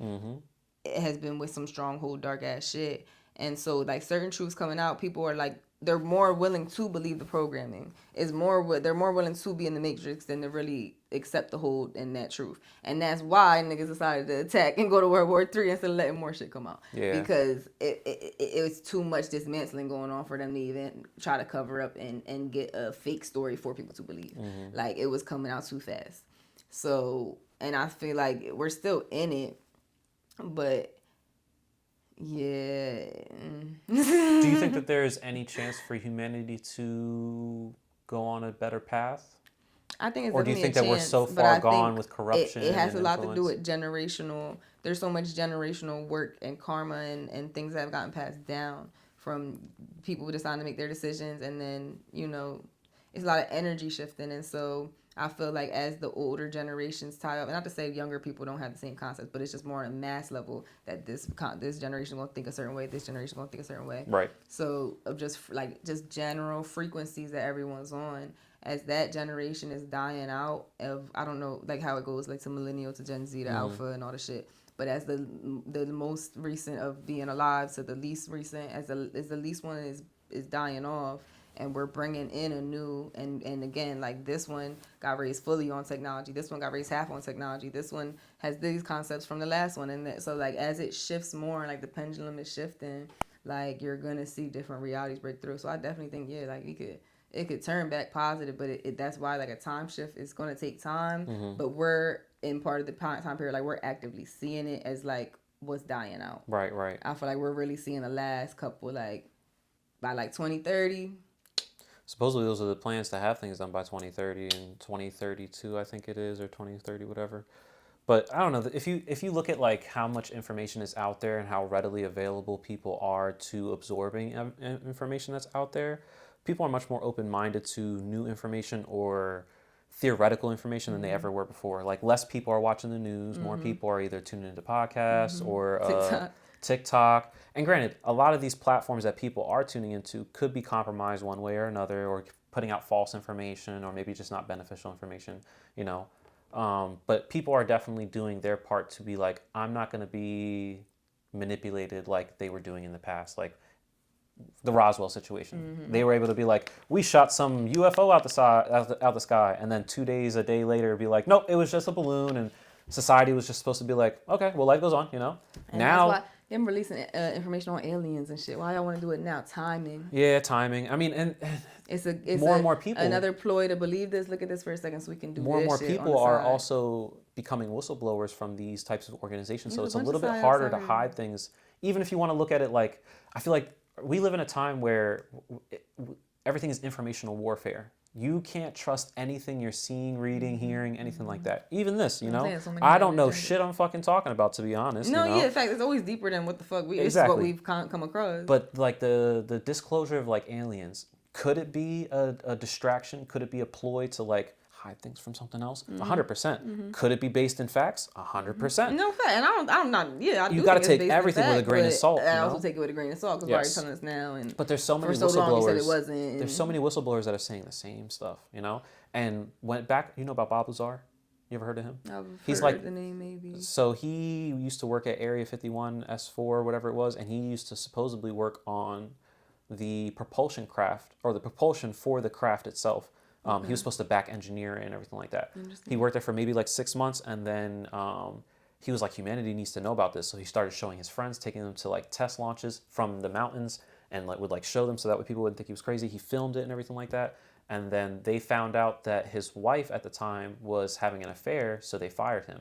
And he thought, because they didn't tell him that the reason why they fired him, basically, the reason why they would fire somebody in that situation where like your wife's cheating on you or something like that is because if you find out that your wife is cheating on you, now you're going to be depressed. You might be more radical about things. Not they anticipated his depression. But they have to, I mean, if you're thinking about it. Let us check out before you check out. If you think about it, if you got people doing some like high classified shit, you know, things that you want to be secretive, you don't want people. For that, though, but I mean, supposedly they fired him for that reason. And then because he got fired, they didn't tell him why he got fired. They didn't release the information that, you know, your wife's having an affair or anything like that. He thought that I don't know really what he thought, but basically he became a whistleblower. And this guy George Knapp, who was a reporter in Las Vegas, did the first interview of him. He got him to come out and say everything that he did, but they blacked out his face, and they changed his name to like Jeffrey or something like that. But later he showed his face, and then he basically told everything from his experience, and his story's never changed. It's been like 40 years, and he'll tell the same exact story. And he's a physicist. I think I do know who white guy, glasses, looks super nerdy. You know? I think I watched video. I'm like, I think I've heard this name. Yo, he's a great dude. You know? He tells his story though, and he's been on Joe Rogan a couple times. It's probably the only platform that he goes on because he's very skeptical himself of just the whole UFO thing. Even though he's like who's that other boy that be talking? He got a lot of controversy to him though. That kind of relates to Joe Rogan. Black guy. Bob, not Bob. He does a podcast or something? Damn, can't think of his name. Or is he just like a UFO conspiracy theorist? He's more Anunnaki in that tip. Are you talking about Billy Carson? There you go. I'm like, yeah. So, but I know he has a lot of controversy. I take his shit with like a grain of a hint of a grain of a. The aspect of what you have to take with a grain of salt is his credentials in the sense of like. I heard he was lying on his degrees and shit. Possibly, I don't know. I didn't do the research personally. I didn't give a fuck. Anybody it. that what you also have to take with a grain of salt is the controversy around him too. Like, anytime someone tries to, for example, Bob Lazar. When Bob Lazar came out and disclosed all the information he disclosed, supposedly he never worked at S4 all of a sudden. Supposedly he never went to the universities that he went to because they erased everything of him, right? But he has proof that he went there by the newspaper. He was in an article. The people that worked there or went to school with him recognize him, know him. He walked the reporters through the place, knew where everything was. Not the S4 place, but I think he went to Caltech or something. And he knew where everything was. People there knew him, but his clearances, everything were gone, never existed. But of course they can erase all that. It's fucking data, you know? The Billy Carson dude. No, you good. Do you want to? Yeah. I don't want to stop the conversation. But No, you all. But keep talking. I'm sorry. The Billy Carson dude. He went on Joe Rogan, right? He went on Joe Rogan. He went on this other podcast that I watched and called they basically Flagrant. busted his balls. Not on the podcast. On the podcast, they made it very clear, like, you know, we're just having fun. We're not gonna necessarily take this 100% seriously. Tell us everything that you know, and we're just gonna have fun with it, you know. Maybe gelling. But after he went on the show and, you know, said what he said, then they had someone come on to discredit him, you know. Right. So they basically baited him. Yeah. And I don't know if they did that intentionally. Maybe they're just trying to get two different perspectives. But the guy that came on to discredit him was willing to, you know, debate him, and he wasn't prepared to debate and all this other crazy as shit. They was reaching out, and that's perfectly they fine probably too. should have had that but shit that's going to up. be done in any scenario. You know, if you got someone putting out some mostly factual shit, let's say that it was from Billy Carson, now you got to put someone out there to disprove him. You know, no facts. And that's the funny thing, because when somebody first put me on him, the very first thing I looked up was this debunk of so and so, because when you get on somebody that's on that tip and they selling that information, I want to hear somebody that's also going, like, I'm about to fact check, and I want to hear a neutral party, and what do you think because I'm not about to take nothing for face. Like have you ever heard of what the fuck is his name, Alex Jones? No, you were teaching me about people. So he's a controversial figure on the, I guess you could say that he doesn't claim to be conservative, but he's very popular in the conservative side of things, right? And he's a big conspiracy theorist. You ever heard of Bohemian Grove? It's this place where all the high-level politicians get together and they do weird ritual to an owl. Oh, I'm glad I haven't heard of that shit. Some Illuminati shit. You can look it up. It's some crazy shit, right? I actually won't. So he went there. He snuck in there and recorded it. And it was like this theoretical thing that was going around, and no one could prove it because it was all secretive. It's a secret organization. And if you're a part of like Skull and Bones, you're a part of this. I've heard of that one. Mason and all that crazy shit, or the Freemasons. I don't like to look up none of that. Alex Jones specifically is a guy that's like, he puts out a lot of shit that sounds kooky as fuck at first, right? But then years later, you're like, whoa, this shit has some weight to it. A lot of those people, that the stuff they tap into is just a lot of perverted information. It's not to say that the root of what is so bad is that they perverted it and they have done whatever they've done with it. It's very normal for people that are given information to be given information that is a half-truth and it comes from a lot of people that learn religion in jail. You're learning it in a place that's already so symbolic of so much psychological bullshit, for lack of a better term, that have already showed you the what's they call the experiment they do, the Stanford prison experiment. Stanford prison. I mean, that's the clear example of like the shit that where goes they put down. the college students against each other. Some were guards, and that's just again like prisoners. Authority, how they can manipulate authority. But you can do it on any tip of pick an emotion. You can manipulate it, and then you have them in a control set, and you have your fun. Not to say it like that, but that's what goes on. And so to learn a religion in that setting, you're already learning it. So if they have you, if they like, there's so much slave mentality. Not just slave, but just hierarchical control. There's the word. There's so much oppressive mentality behind that setup. To learn religion in there, you're getting a perverted idea of it. You're not, and perverted not in the sense of sexual perversion, very compromised, much inverted, a corrupt version of it. Altered for a negative purpose. And so, I personally know, to get that concept and then try to be the teacher to others, but you have your own personal biases going on. You have your understanding of the fuck shit they taught. I don't want to call it that, but it's some mixed in any religion there is definitely some like, and not to stamp on. Me personally, I don't abide by any religion. I'm not saying it. I'm like, not to shit on them, but there is an agenda behind anything that is mass concept, like massively agreed to on like a mass level is what I'm trying to say. Yeah, as much if the more energy you can get put into something, the stronger it becomes. There's gonna be an agenda, whether you agree with it and you agree with it and you read the book and you like that's on you. I'm not saying in your personal I'm opinion, judging it. In your personal opinion, do you feel like people that find religion in jail aren't not necessarily the people that find religion, but the people that are like promoting religion in jail aren't trying to give people a way of no, and I would say there's definitely again there's the polarity. Like there's gonna be good in there, there's gonna be bad in there, and as far as intentions, what's going on. Like there's the example I definitely can give you is like Malcolm X finding Muslim religion. Exactly, in jail, right? and that's a popular one. Like there's definitely, but again, it comes down to the source. Like if you're learning in a building that is compacted with, like if you're at Apple and you're in a barrel full of sick shit, you feel me? Like if you're getting it from a source that's already tainted. They like seeing you in a position of being a prisoner. You know what I'm saying? They're getting their rocks off of watching you basically act as a slave, doing work for free and in chains. They're already getting the enjoyment level of so many social constructs, for lack of better, that it's just like to mix religion in there.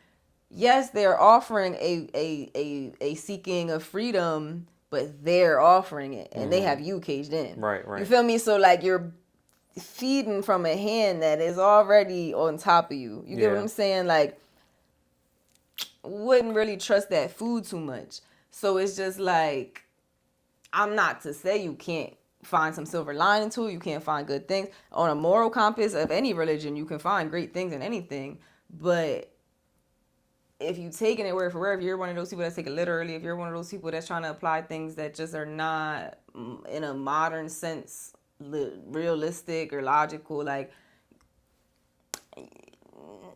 and then to go to teach it or try to apply it to other people and expect them to adopt it the same way that you have, or very like have the same perspective. That's when the ego gets mixed, and that's when your personal bias. That's how you understood it, but you could have two people in the same religion that think that's why you have so topic. many different like sects of religion. Yeah, for sure. Like for sure. You have Christianity, you have but Mormonism, you have imagine learning that in a church, in a home from a grandmother, ancestor, in a prison, in a school. Like where you learn it is gonna definitely influence. And who you're learning it from. I think if you're going to teach anybody a religion, you should be willing and open-minded enough to teach them more than just one. Just so that way people can make and more that's better why something like poly-denominational or non-denominational, I think, are terms that I would more relate to, because it's an accepting of, or even, I don't know about Gnosticism, I'm still learning about that, but the idea of just more accepting is, I would say poly or non is kind of, again, that polarity of being one or the other. But like, I don't have anything against any religion, but I don't fully agree with anyone either. Yeah, and that's perfectly okay. So it's like... And no one should judge you for that either, and just like you're not judging someone for believing what they believe. But it is also very big on how you're raised, how you grow up. Like, if you are raised in a religion, of course you're going to have more ties and more willingness to believe it. And if you see your family is loving these holidays and celebration and different things, like, it's going to be already programmed, for lack of a better sense of a term. Versus if you're not raised specifically in something, or if you're raised, say your one parent does this, but your one parent does that, or you have an auntie that takes you here every year. It's just what you're exposed to, and you hit them psychological markings of certain ages, like the Eric Erickson, like I'm saying, like you're in this time period, what is this teaching you, and you're seeing it as a kid versus trying to accept something. It's like trying to do languages. Like if you grow up multilingual versus you're trying to learn something at 20, 30 and you're trying to study a book, it's hard as fuck because you're used to the one language. Yeah, I mean, if you just look at, for example, the example you just gave, like someone that's multilingual is more likely to be able to probably learn multiple instruments, probably be able to learn multiple religions or whatever the topic is, just because their brain has already molded to a completely different aspect of and it's funny because they end up being the butt of jokes. People want to crack on an Indian accent or on a Chinese, or like, you know what I'm saying, different people that accent, and they speak in 5 different religions, bitch. You can't speak but not one but your one. Right. So it's just very funny the way, or there's a lot of people that with these perverted ideas that who's supposed to be an angel figure, they present like the story of Medusa, for example, and like I don't know too much about that, but just the general concept of she's supposed to be more heroic than it lets on, I believe. Okay. I don't really look into Greek or Greek Roman mythology, yeah. So, but just the concept of there being figures who their real story is this, but we know them as this, and history being changed. Again, history being written by the winners, like exactly. And so it's just interesting, like, well, who are you praying to? Because that's who you're saying the same name, but you might not know the full understanding of that entity because you don't know the history behind it. Right. And you might be being taught something that it does sound great, but like if you never take the time to question, if you're just you just identify as a certain religion all your life simply because you got told when you were born this is your religion, and you never really think outside of like, well, why am I this? Like, it's not to say you need to leave it. It's not to say you need to go. It's just to say you should take the time to question it. Yeah, but the whole concept of like questioning faith is something that is it's scary for a lot of people. Exactly, it's very taboo, and it's frowned upon, and it's very. But I think it's very purposeful that they do that, and it's very fear-mongered based. Again, that social controlling, and it's a misuse of your free will. Like, I mean, you should be able to. I've never really understood the idea of I'm a fear loving. I'm a fearfully loving God. Yeah.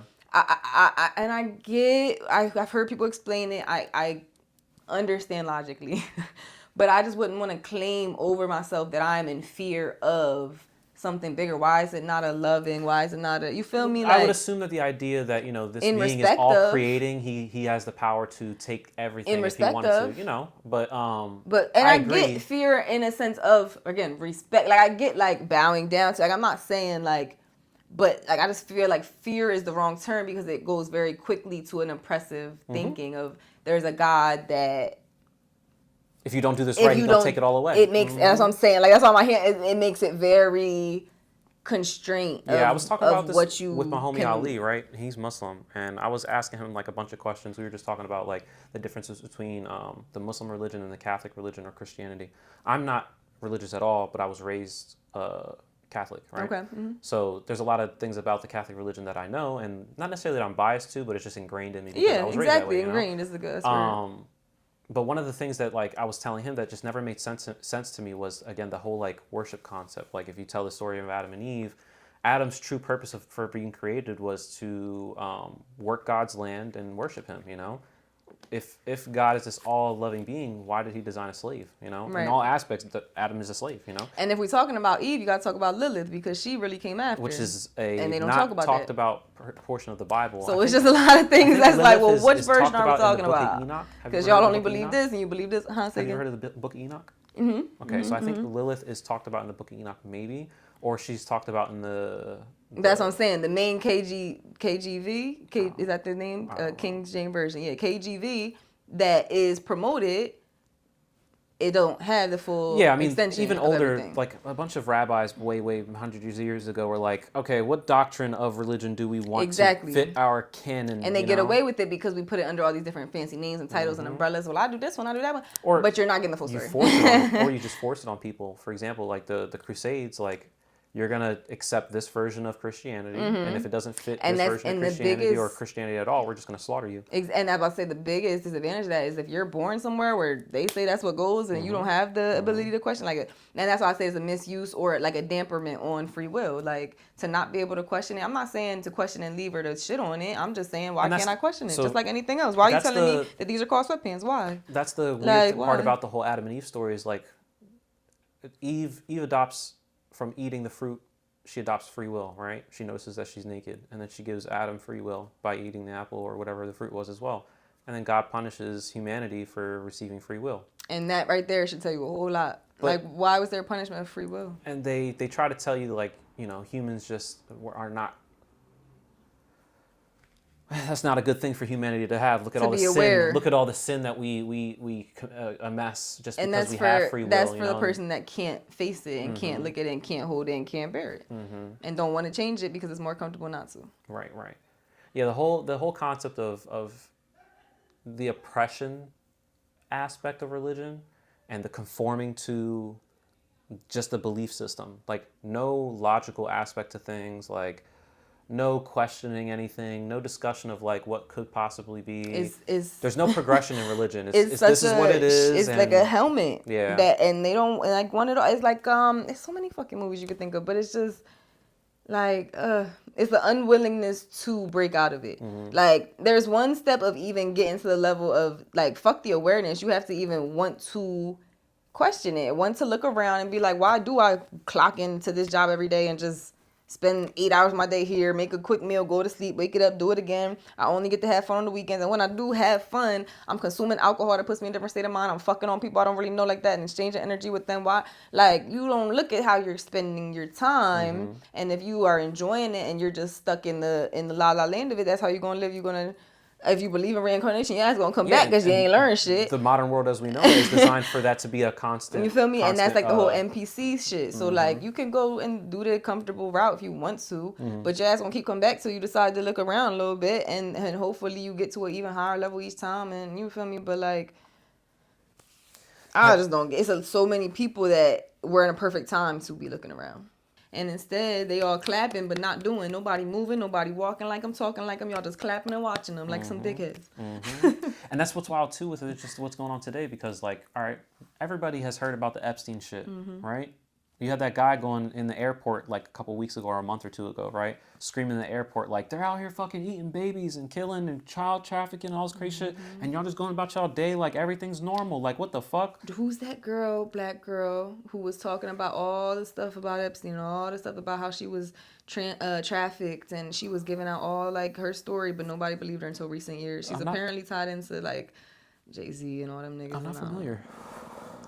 There's a lot of people. Like, there was that one, like, Hispanic model that was screaming, like, she was like, they're eating people. I knew about the murders and everything, but they're fucking eating people. And she's saying it in Spanish, and then no one can hear from her. Very similar to her time period. It was around the there's same a bunch time. of people. Have you ever heard of something Cappy? I forget what his last name. I mean, his first name is. He was a writer / actor, right? And he was friends with Seth Green. You know who Seth Green is? Seth Green is one of the writers for Family Guy. He plays Chris. The white guy that smoked all the time? That's Seth Rogen. No. So that's Seth Rogen. Seth Green is, or I might be saying his name wrong. It might be Seth Green. But he plays, you ever watch Austin Powers? I know of it. The son, he has like red hair. He plays him, and then he plays the voice of Chris on Family Guy. He's in a couple different things. Okay. He was friends with him at this Cappy guy. I forget what his fucking first name is, but there's this guy, basically. Because he was in the A-list celebrity circles and stuff, he wasn't an A-list celebrity himself, but because he was rubbing shoulders with these people, he was given the opportunity to basically sell his soul. And once that happened, he didn't necessarily sell his soul, but he was like, yo, everybody's a fucking pedophile. This person's a pedophile. This person's a pedophile. He was talking about Tom Hanks and all this other crazy shit. Fuck shit. And he put out all these videos of, like, he was talking about Jeffrey Epstein before it was even a fucking thing, right? And, like, showing the island, showing the fucking, like, that building that he has with the blue stripes and the white stripes and shit, and the gold top, right? At this point, you basically sacrificing yourself to let it all be known and try to expose it, like... He was saying that he would never kill himself. He was putting out videos like, that's oh, what I'm saying. Once you get to the point of having to put out videos like that, you put yourself in a sticky situation. He put out a kill switch. So he was saying that he had a kill switch. Basically, you know what a kill switch is, right? No. So kill switch is basically like if you have a inkling or a fucking feeling that you're going to be taken out or something like that, you put out some type of insurance policy. Basically, not an actual insurance policy, but like either like the identity of the person that did it or whatever information you're trying to get out, you basically put it out where if I don't... There's apps that are kill switches, right? Basically, you have to like check in on the app, and if it doesn't check in, it'll notify like your family members or something like that. It's basically like a kill switch.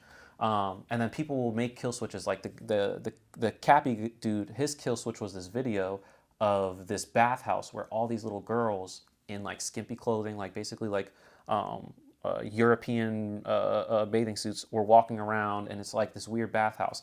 And then when he released the video, people were able to find out where this bathhouse is, and guess what? It's tied to fucking Epstein. It's tied to all these fucking rich-ass Epstein profile people and shit like that. That's what I'm saying. Like, the people that can get that out to publicly but anonymously...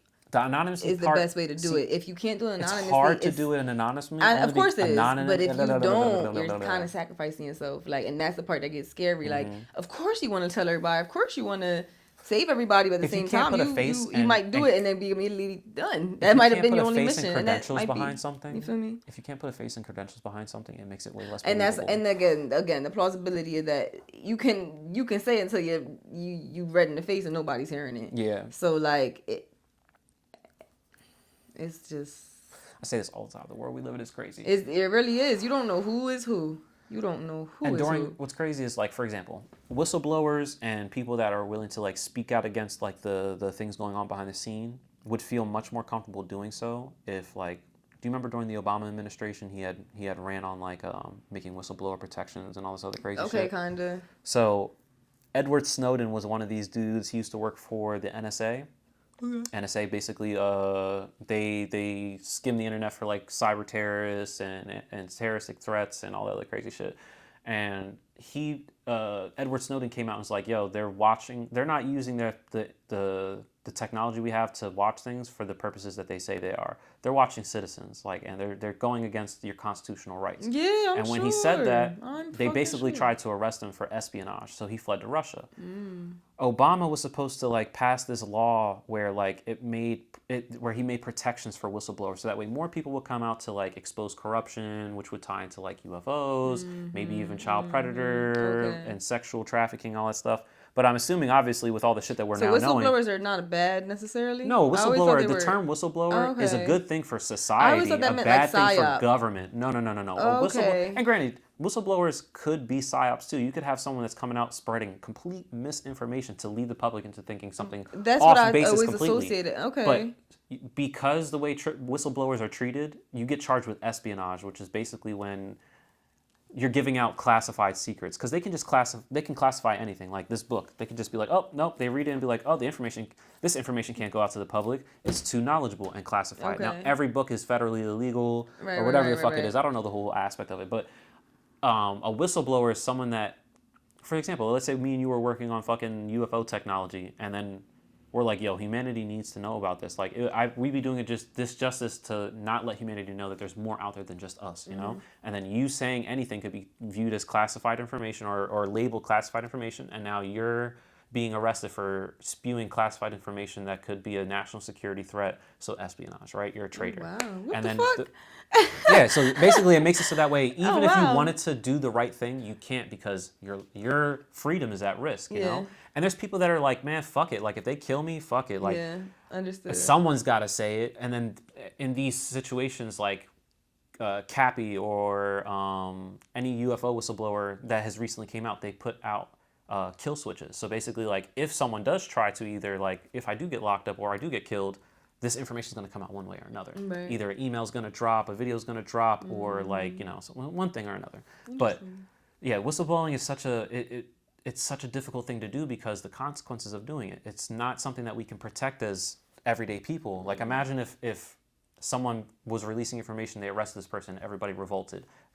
Protests happening, riots happening, because we're like, we really need to know this information. We don't give a fuck about what the government views as like not necessary or a public risk to people and everything like that. We want to know. If people really did that, then things would probably change. But people, again, the procrastination, they're not willing to have the motivation to actually move and do things. And that's exactly how Epstein happens. Like, everybody knew what the fuck all them niggas was doing. Well, we didn't know it. No, not us, but I'm saying people on their playing level. Everybody knew. That's where the money's coming from. That's where the influence is coming from. Like, we got to keep it fucking quiet. And then again, nobody was willing to do it until there was enough people doing it. If everyone's eating the McDonald's and there's human meat in it, if everyone's kids... now I don't want it to be true either, you know. Like, I seen a post that was trying to explain pedophilia as a disorder instead of, bro, I know you fucking lying. Like, the normalization of sick ass shit because you want to do sick ass shit. Minor attracted persons. Like, you have so much power. I just don't understand how you have so much power and that's what you want to be doing. Supposedly that's why the whole LGBTQ aspect of politics was being pushed. Not necessarily to say that people that are LGBTQ plus friendly or are part of that range of identities are pedophiles or anything. That's not what I'm trying to say. No. But if you're able to make, for example, like the people that thought they were animals, I was furries say, or the Therian people, and you go to an extreme level of it. Now you can do other things, right? Once you get to freak level shit, if people can feel like they're birds, why can't pedophilia be viewed as like a sexual preference? And now you normalize maps, and then once you do that, like, oh no, I identify as a maps person, and I'm your governor, and like, yeah. That's exactly crazy. The amount of like, it's part of my religion to have sex with kids. Like, you can't. It's constitution. It's But how they were saying, like, they thought Trump was fucking on Clinton, is that correct? Or whoever? Or Clinton, he sucked Clinton's dick? Yeah, like, for that to, like, it's a funny joke, haha, until you really realize, like, no, all them niggas is doing a bunch of nasty ass shit, and then now you owe me, and I'm blackmailing you, and I got this on you, I recorded you in secret. Did you see the recent, it happened like either a month ago or maybe 2 months ago, the frat initiation that got interrupted by the police. I was never touching a fucking frat. Did you see the video that was all going all over line or anything? Mm-hmm. No? So these police get called to this frat house, and then the police go in and everything like that, and all these dudes are in the basement. They got like blindfolds around their head, around their eyes and everything. And most of them have either their shirts off and they're in their drawers, and no one's saying anything. Like, the police are trying to figure out what the fuck is going on, and no one's saying shit, right? And supposedly, like, to get into these, like, secret societies or, like, fraternities that have, like, real influence, like Skull and Bones was one or anything like that, you either gotta, like, suck a dick, get fucked in your ass, you gotta do something compromising so that way if you ever try to step out of line, we have something on you. Yeah, blackmail. Mm-hmm. And then Epstein, supposedly, that was the whole purpose, or one of the purposes behind Epstein's, like, things. Like, we're going to get all these high-profile people with influence to be compromised, and then once they're compromised, we can manipulate them and use them however we need to. And they're basically like, you know how you putting money into the bank, like, if you put money into the bank just loans that out to make more money. Yeah. Like, they're doing that so that way, yeah, basically, like, I'm going to compromise you and then compromise this person and compromise this person, so that way now I can make you guys work together to get my purpose done. Kevin Hart, all them niggas, man, you could probably go down a list of rappers to, man, they all just that's where the concept of selling out comes from, though. Like, I'm pretty sure there's plenty of people that had a fan base, and then their fan base probably either dropped off, or their original fan base, their core fan base dropped off. Go suck somebody old and nasty. Go be his bitch. I mean, look at with the Harvey Weinstein. I'm pretty sure you heard about that with the whole Me Too movement. Yeah. Like, a lot of people that wanted a movie role or a high position role in the industry had to fuck them or anything like that. Yeah, quite literally. Like, if you not fucking, somebody else will. Yeah. I mean, I was never. Look at just, sex sells and everything like that. If you normalize it in the outside part of the industry where people that are coming in are coming from, they're kind of like, not necessarily like more willing to do it, but instead of it seeing, for example, like, let's say if you wanted to be like the next top designer, right? You have. Yeah, no. And it was just known that, like, you might have to if you fucking, You ever watch Kingsman? The British spy movie / Remember, assassin movie? It was two people left in the competition, for example, when they was recruiting. It was a guy and a girl, and it was a scene where it was looking at a dog and they had a gun, and they like shoot the dog, and it was a test of innocence and obeying. How much you gonna obey the words I'm telling you to do? Is you my bitch or not? And the girl did it, bitch ass, and the guy didn't, real nigga. And that show you everything right there. Like, it's literally the choice of, like, they're gonna put you in a predicament to see, are you about to bend over and take your ass out? Yeah. And a lot of people gonna do it. Like, so this is really familiar to what you were just saying about, like, the dog and everything like that. Supposedly in the Israeli military, and this could be all fake. I heard this online.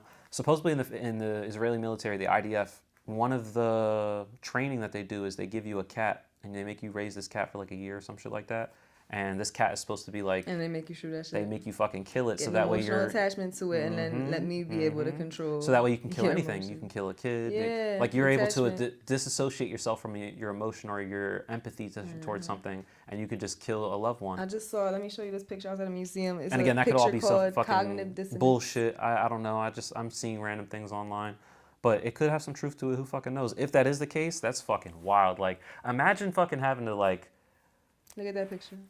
And it's the thought of that being the same person, just two different colors of the same person. Imagine your parents, like, having you and then having another kid, like, directly after you, maybe like 5 years after you, where you're a little bit more aware of things, and then they make you become more attached to your sibling, right? And then once your sibling becomes, like, 15 and you're 20, it's like, okay, well, now we got to pit these two against each other to see who's going to be the better of the two, The giver, little nigga Gabriel. And what did you say this came from? What did I just show you? The MoMA, Modern Art Museum in New York. But that's called cognitive dissonance, the idea of introspection consciously. Not cognitive, conscious despondence. I'm saying it wrong. But that's the thought of consciously and purposely and intentionally separating. If you're, like, basically, like, taking your thoughts and asking, like, I'm hearing a song because she asked in the song, like, what voice is speaking? Like, is it your lower self saying? Is it your past self? Is it your higher self? Like, where's the route of that thought coming from? Yeah. And before you act on it, it's the whole idea of not reacting to something but responding to it. And before I do what I want to do, before I lean up, let me stay leaned back and consider and look around. And is that my old self talking? Is that just the pain? Is that my ego? Is that, you feel me, like taking that introspection check before you act upon now anything. You can respond instead of react. Because if you just jolt off it and did that impulse in there, it's a reaction. It's trying to make sure like you respond to things in life. Yeah, I don't feel like people are in tune with the proper steps they should take in things. Like, people love the feeling that they get from acting on impulse, right? And I don't know, maybe it's a dopamine rush or something like that. It's a cheap high. Yeah, it's a cheap high, you know? Where if you were to just like back yourself out, walk away from a situation, let it be good or bad, you know? It could be like something that you feels like life-changing. Like, oh, fuck, this person wants to like sign me up for, or this company called me to fucking come do a show for them or whatever it is. And you're like, go, go, go. Right. But is it your best opportunity? There's a tweet I said, not every opportunity is like money in a divine sense. Like, you might be, they might be calling, but it might be a test. It might not be where you're supposed to be going. It might be something to discern and say, I'm gonna wait for better. I'm assuming you've never seen Lord of the Rings, right? I have not. Okay, so in Lord of the Rings, there's this scene. Lord of the Rings is about like elves, fucking orcs, I've seen it, but that's why I'm like, I don't know why. And the premise of the movie is basically they're trying to get this ring, the ring of the most evil person in the whole realm, basically, and they're trying to destroy it by throwing it back where it was made, right, into this volcano, right? And they have to go through all these different places to get the ring where it needs to go. And in the first movie, they go to where the elves live, and the elves are supposed to be like the most spiritually enlightened I'm saying, it gives me a deeper version of Smurfs. Kind of. Okay. I mean, to an extent. Just based on the loose things I've heard. But there's this test that the most spiritually enlightened, or the head elf, has to go through, that she doesn't know she has to go through. And Frodo, the main character, one of the main characters of the movie franchise, he's wearing the ring, and the head elf lady, I forget what the fuck her name is, but she sees the ring, and it's very tempting, basically. You know, if she took it off of him, which she could easily do, you know, she's so powerful, basically, she could basically become the next evil power lord, and it would be a feminine-ruled fucking energy, basically, right? And the test that she has to basically go through is the resistance aspect. She does it, she passes, and then she's able to be like, all right, I have now reached an even more spiritually enlightened level, basically, because I have passed that resistance test. Archetypes, use Carl Jung archetypes. What was that? You know, Carl Jung archetypes. I know about Carl Jung or Jung, whatever his name is. But there's not familiar with the archetype. He goes on a tip of archetypes, as well as, if you ever heard of the Hero of A Thousand Faces by Campbell Joseph. But the idea is that there are archetypes, or the book of the Hero with a Thousand Faces is a little bit different, but similar. There are embodiments that you will see in like the different people, different faces, but a same soul. Certain energies you'll meet, and that's kind of the gene keys. It goes back to it. If you tap into your gene keys, you'll see a map of what other keys tap into, and what, like, it's supposed to be a key ring, and you're just one key, but other people are going to click well, and destiny, the twin flames and destiny meetings and things like that. But if where were we starting with that? The aspect of what the fuck were we saying? The test aspect, or the So, like you were saying, if it was a divine feminine ruling for that type of in a dark way, there's different. So somebody that says they're a witch, for example, that's like a low ranking term as compared to, like, say, a empress, or compared to like a high priestess, or compared to, or even if you look at like different roles, there's like the jester, the man of what's the saying, the person that can do many things, the jack of all trades. Yeah. Like jack of all trades, master of none. That concept of, like, that's an archetype, for example. So, like, people will embody different roles to play that out in a bigger concept for a bigger picture of a lesson somebody else is supposed to learn through them. And like, or you'll work a job for all of 2 months and then leave, and or say that job is an example. Like, you'll go through a random life moment where, like, your presence was just needed for that time, and you don't really need to stay there. And you can get caught in a loop if you stay there. You're over welcome your stay, or if you don't take the mission and you don't go, and or if you don't, you don't have the courage, or your throat chakra, for lack of a better term, is not open enough to say what you're supposed to be saying. And so those opportunities get missed, and that's when you meet another person that with the same soul, different body, because you didn't do it, or you get to pass on and you stop meeting that same person, and you finally move on to what you're next supposed to unlock, because you've passed the lesson, you've learned the lesson, you don't have the same attachment to do the same shit. If you want a different outcome, don't do the same shit. That's the definition of insanity. So it's like, if you're gonna do it, like, step.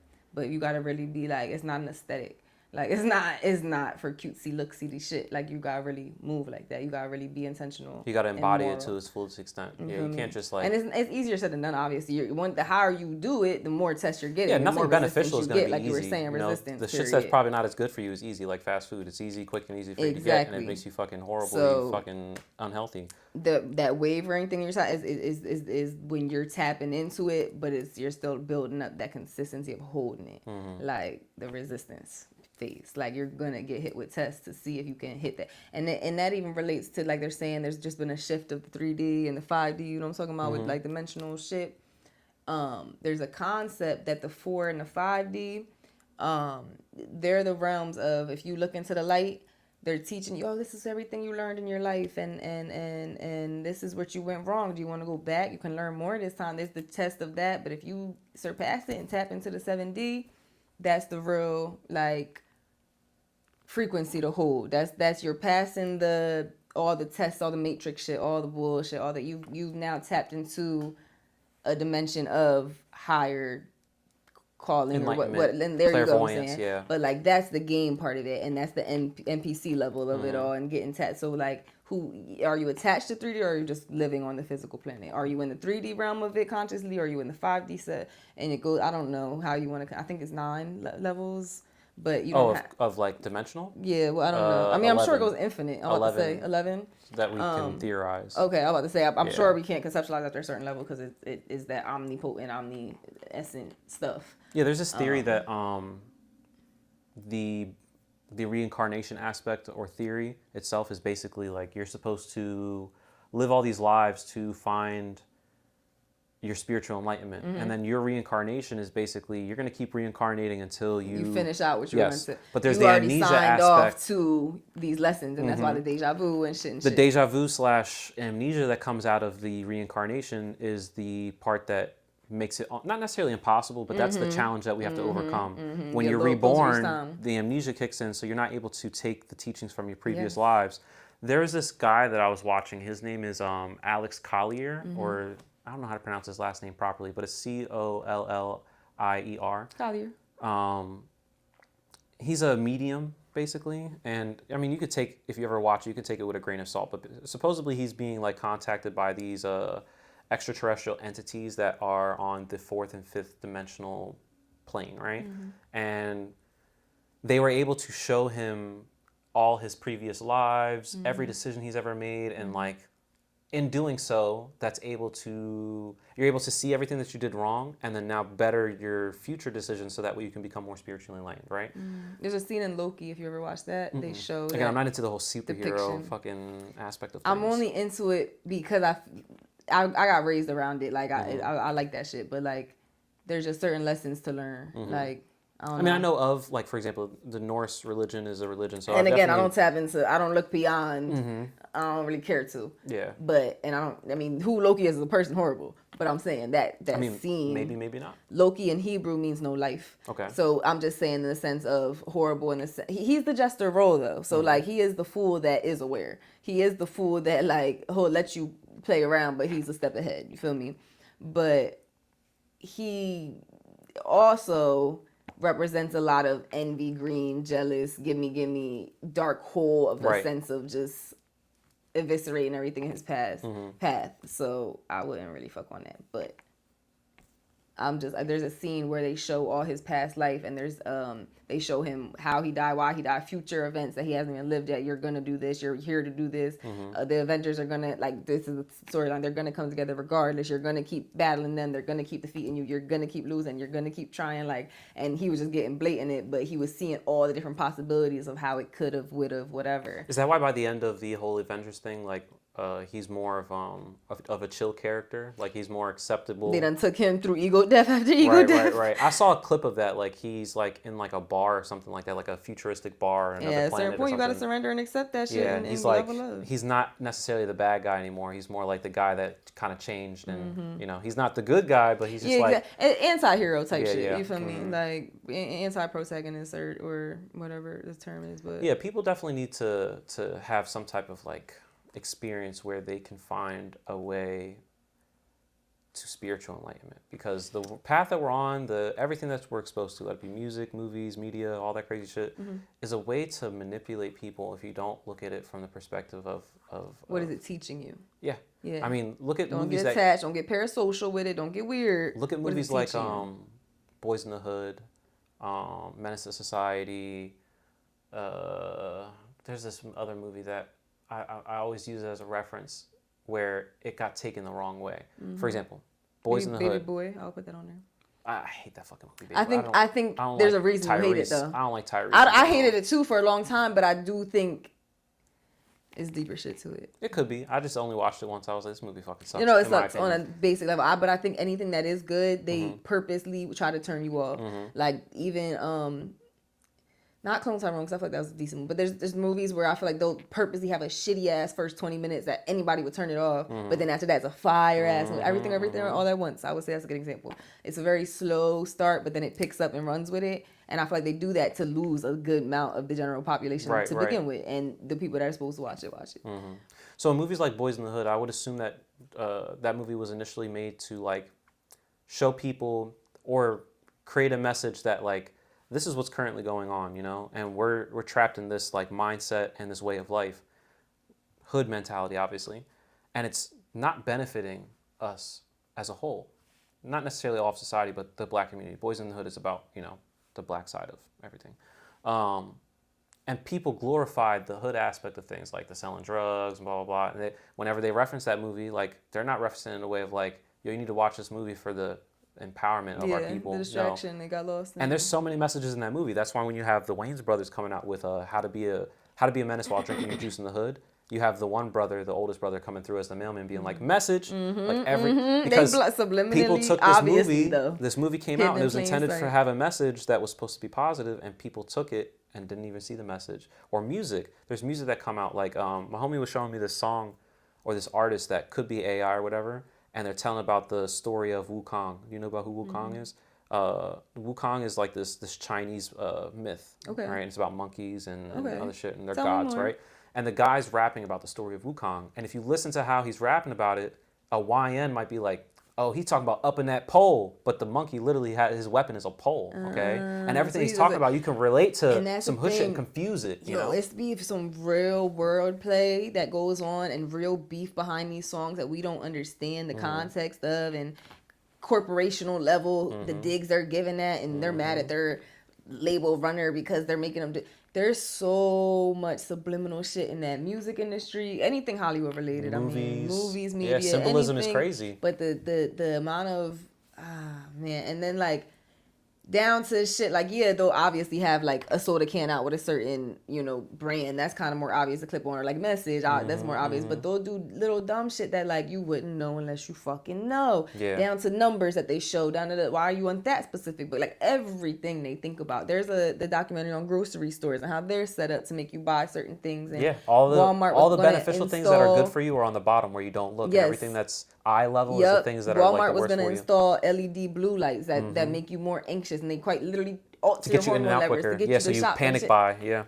Like it gets crazy if you look into how set up this shit is. So it's like, and then you show us movies where niggas are in domes and there's an agency watching, and you show us the Truman Show, and you feel me? It's not to go crazy and oh my gosh, but like they're showing you if all the things they could put on your screen, that's the popular shit. Boys, I mean, Boys to Men, Jesus, Men in Black. Okay, Like B and M are trying to come. No, you're all good.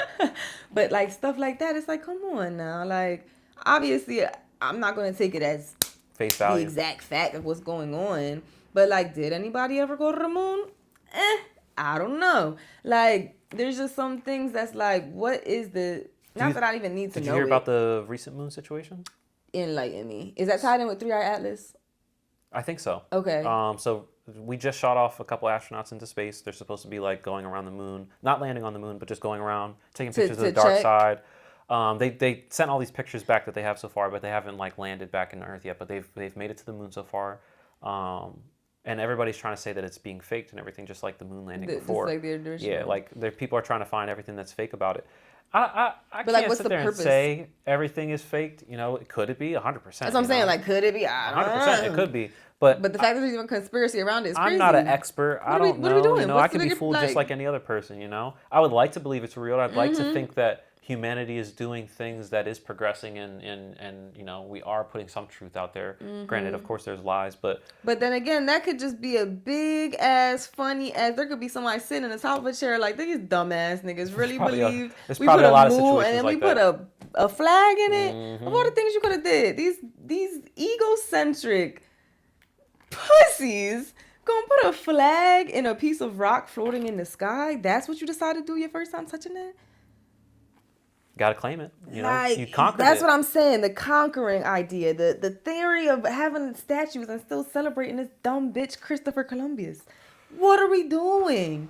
Like, we're well aware, and we're only well aware so many years later. They would have kept running with that story as long as they could have. So it's just like, it's so much dismantling right now that it's like, how long are we going to keep these facades up? Why do we still have statues up? Why do we still do this? Why do we still do that? And why are we not doing this, and that? So it's just like, when you ask about the future being like, can it get to that point of good and good intentions? Like, oh shit, I fucking hope so. But like, I don't think there's ever going to be a point where humanity or just like society in general just gets to a point where everything's just wholesome and peaceful. Good. There's no Garden of Eden returning. It wouldn't be there wouldn't be the idea of yin and yang or balance of anything wouldn't exist if you didn't have those negative polarities. Why do you think they put that as a preconception, the idea of the Garden of Eve, and that being the story where we left from? I think the story of Garden of Eden is a what's it called? A metaphor. I don't think it was really like a whole garden. But I'm saying, of like all things to conceptualize, why do you think they made that the preconception for people to hold on to and try to reach salvation to get back to? I think it's the genesis of people. I think that humanity didn't just evolve to what we are today. I think that there was some type of influence, let it be spiritual influence from God or alien influence from a higher, more advanced civilization. But the Billy Carson guy, the thing that he said made a lot of sense. He was like, the whole Garden of Eden is just like a way for people to understand it. What it really was, or what it's seeming like, is that the Garden of Eden was a laboratory. And human beings were genetically altered and made, and then Adam and Eve getting kicked out of the Garden of Eden is just them being released out of the laboratory into the world, where let the world take them if it happens. There's predators out there. There's other experiments out there. It was just the removal of rosy sunglasses. Basically, yeah. The whole Garden of Eden story, I think that there's truth to it in the sense of like that's where humanity started. But the whole like story in itself is completely diluted or made to seem like, look at this at face value for what it is, a garden, an apple, a tree of knowledge, where in reality it could have been like, did they eat something that gave them free will, or did they like were they given something that was an injection or something like that? Woke up, They woke up and then the other person woke the other person up. So it's Altered Carbon essentially. Yeah, Altered Carbon is a really good show, and if people haven't watched it, they should definitely watch it, because the whole concept of like taking someone's consciousness, putting it in this drive that's what I'm that saying, you can insert into someone. Did you see Dr. Stone, another anime? There's this guy Senku, I want to say his name is. But his civilization all gets stoned on some Medusa shit. Like, they all turn to stones, all these years pass, and he's one of the first to wake back up. And all that time, he was counting day by day, second by second. He knew how much time had passed. He come back with a plan. He's a real smart geek bull, like, real on his science tip. He's knowing how to restart civilization back up and, rubbing the sticks and doing it. Y'all go do this, y'all go do. But that whole idea of a reset of generation and being the Adam and Eve story, like, it just make you wonder how much like layers to it of like, and then the falsehood of history and not knowing the full truth of shit, like, down to like Mott laws and temples in Egypt and places in Africa that we'll never know nothing about, and like things that are like deep in them roots that they done took that, perverted it, and told you a bullshit story. They just decided to shit out. Like, where'd y'all even get this knowledge shit is from? power at the end of the day, and if you were to know the truth, that it has power to it. Like knowing the truth, knowing what really happened. And some Library of Alexander shit. That's why that shit got burnt the fuck down. Fahrenheit 51. There was this dude, something McAfee. He used to, I forget what his first name. I suck with names, but this dude McAfee, he had some situation going on with the government, right? And he was another kill switch dude. He was trying to release information. Basically, he donated a bunch of laptops to the government, to public officials, politicians and shit, and had malware where he was able to basically like hack the laptops that they were doing, right? And he was gonna release all the information of stuff that he was able to see, right? And he was saying that he wasn't suicidal and that they're gonna try to kill him and all this other crazy shit, and he has a kill switch set up.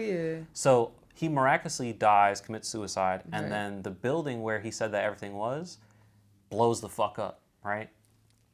And all the information that was in there is basically some Library of Alexandria shit. Like there's information, there's knowledge that could be, groundbreaking. Emerald tablet. And if people got to it, like it'd be a big problem. So we got to destroy it. And did you know that during the time of like ancient Egypt, when ancient Egypt was like one of the biggest trading hubs in the world, like all food, not all food, but large portions of food came out of Egypt. If you came into the library where the Library of Alexandria was, let's say that you were like Portuguese or something like that, and you had scripts or scrolls with you that had like important information that they viewed useful, they would confiscate your scrolls and all your documents and everything like that, write copies of it, and then give you the copies and keep the originals and store it in the Library of Alexandria. So God knows, who knows what the fuck is actually in there at the time. And then you have, during the burning of Alexandria, you have the world going through a reset or a new world order. And in order to make sure that is functionable and sustainable, you got to destroy any type of information from the past. Anything that might go against what you're trying to create, So you have the burning of Alexandria, you have Rome burning down by Nero and all this other crazy shit, because supposedly there was multiple Alexandrias. So Alexander being the conqueror that he was, he just made a bunch of different cities that he named after himself. But there's a few that were very important. One named near Egypt, I think, and then another one in like the Roman era. Interesting. But there was the burning of Rome. Rome had a bunch of information, like the Vatican has a bunch of information stored underneath it. Yeah, it's some crazy shit, And if you're not a part of these like secret societies or like, upper echelon Epstein groups or whoever else we might find out about in the future, you're never gonna really know, and these things are kept secret. Yeah, for sure. I'm this close to being like, yo, I want to be a 33-degree fucking Freemason. I just want to know for my own personal being. I would never sell my soul or nothing like that, but like, I'm all for someone being an undercover agent in one of these fucking things. Like, if you're gonna infiltrate some shit to fucking be a whistleblower, I'm all for it. I would do it myself, but now I'm saying it on camera, and now people are gonna hear it, so it'll never fucking happen. But the issue is, by signing up for any position like that, it's just always more to it than I think you would ever know. Like, that's some scary shit. I mean, personally, like, it's like you want to tap in, but also to be tapped in, you don't know everything you tapping into. I mean, it's a hole that, like, you taking the rabbit's hand for real. Like, it's one thing to be visited and get a little rabbit hole experience and you learn, but like to really take it by hand and like be willing to go. Oh man, you better start praying, man. Like, that sounds so scary. So, and not to say I wouldn't, but that's just like, ugh. Do you know the whole concept of red pill, blue pill from the Matrix? Yeah. It's not to say I mean, just like, I would hate to be in cahoots with the people that are also part of the problem and doing it and infiltrating. And you feel me? Like, all right, let's break it down into a way that's a little bit more digestible, right? Let's say that you wanted to run for president in a way where you were like genuinely trying to make change in a positive way. I think that's a naive thought, but okay. Just hypothetically, right? In order to become president, we know that it's a popularity contest. Basically, you need donors. You need to like rub shoulders with the right people. Endorsement contest, yeah. And you might need to put on this act to get where you need to be, which they do all the time. They tell you, they sell you these ideas of like, for example, in New York, you have the Mamdani dude, right? Talking about free this and free that and freezing the rent and free transportation, right? All these promises that never fucking came true, right? But imagine someone did that on the opposite end. They played all the politicians to think that, I'm on the same side as you guys, and we're gonna fuck over the masses as much as we can. That's like and I'm the best decision for this. And as soon as they get in power, they weren't really what they were claiming to be to the people on the. That's like the Martin Luther versus Malcolm X. In what way? I feel like some people conceive one to they conceive both of them to be low key agents, but one was doing it in the sense to turn shit around, and one was doing it in like I'm like just jigging and jiving. Yeah, well, supposedly with the whole Martin Luther King and Malcolm X situation, supposedly, allegedly, Malcolm X was the one with the actual positive message, and Martin Luther King that's what I'm saying. Just had the like backing. Malcolm X. I mean, yeah, Malcolm X gets all the dirty looks in the public because he was the real nigga. He was a more radical version, you know. He was one of these violence. Martin Luther, not to say that what he didn't have some effect. I'm not criticizing everything ever. Obviously, he's still who he is, but what I'm loosely learning, I don't know, I'm not going to claim anything, but what I'm loosely learning is that like Bull was really like it should have been Malcolm X that we was really, supposedly, like, and again, this is all allegedly, but supposedly Martin Luther King was the plant. Like, yeah, he had federal backing behind him, and everything like that. Like they was basically jigging when and jiving things him. weren't going the way that the handlers wanted it to, that's when they started to like, you know, oh, you know, he's not a faithful pastor like he claims to be. He's cheating on his wife. He's fucking buying prostitutes, you know, all this other crazy shit. But then I feel like they put somebody like Malcolm X in that position and in that light to say what he had to say to then shine it back on Martin Luther and oh, look at this one instead. But like that might have been the bull. Have you watched the Malcolm X movie? Ever? With Denzel Washington. Denzel, okay, yeah. So in the movie, they emphasize how Malcolm X in the I think it's the Brotherhood of Islam or whatever it was called, and it's still an active thing today. But that organization that he was originally part of, that he joined while he was in prison, and then when he got out of prison, he was basically slowly raising through the ranks and becoming the spokesperson. Okay, he was supposed to be the face of the cause that the Prophet Elijah Muhammad was supposed to be trying to get across, right? Okay. Because how good he was with his words, all right, and they were manipulating him in one way or another to keep him controllable, you know, keep him in this position. And he's seeing his family a lot less. They're sending him all over the place. And then he goes to Mecca, has his own experience, and then now all of a sudden on some Jesus Christ shit, he wants to preach his own rendition of what he's learned. Right. And the group that he was originally a part of don't like it. The government don't like it, so some group kills him. Who knows? You know, allegedly it was the Nation of Islam. Supposedly it was the CIA. Who fucking knows? But in the movie they highlight that, you know, he was basically he was being used as a pawn, and he realized that he was using it as a pawn. And because he realized like, oh, I have some power as, you know, a spokesperson, I can just start talking, start talking and start viewing my own truth. And yeah, that became problematic, radical, and then they demonize it. The Black Panthers, like everything, you know, the fuck else. What's crazy is there's so many different variations of that throughout history, and just in American history alone, like where you can take something that has like a great cause behind it, like the Black Panthers, right? Who was the guy that led the Black Panthers? Fred Hampton was his name?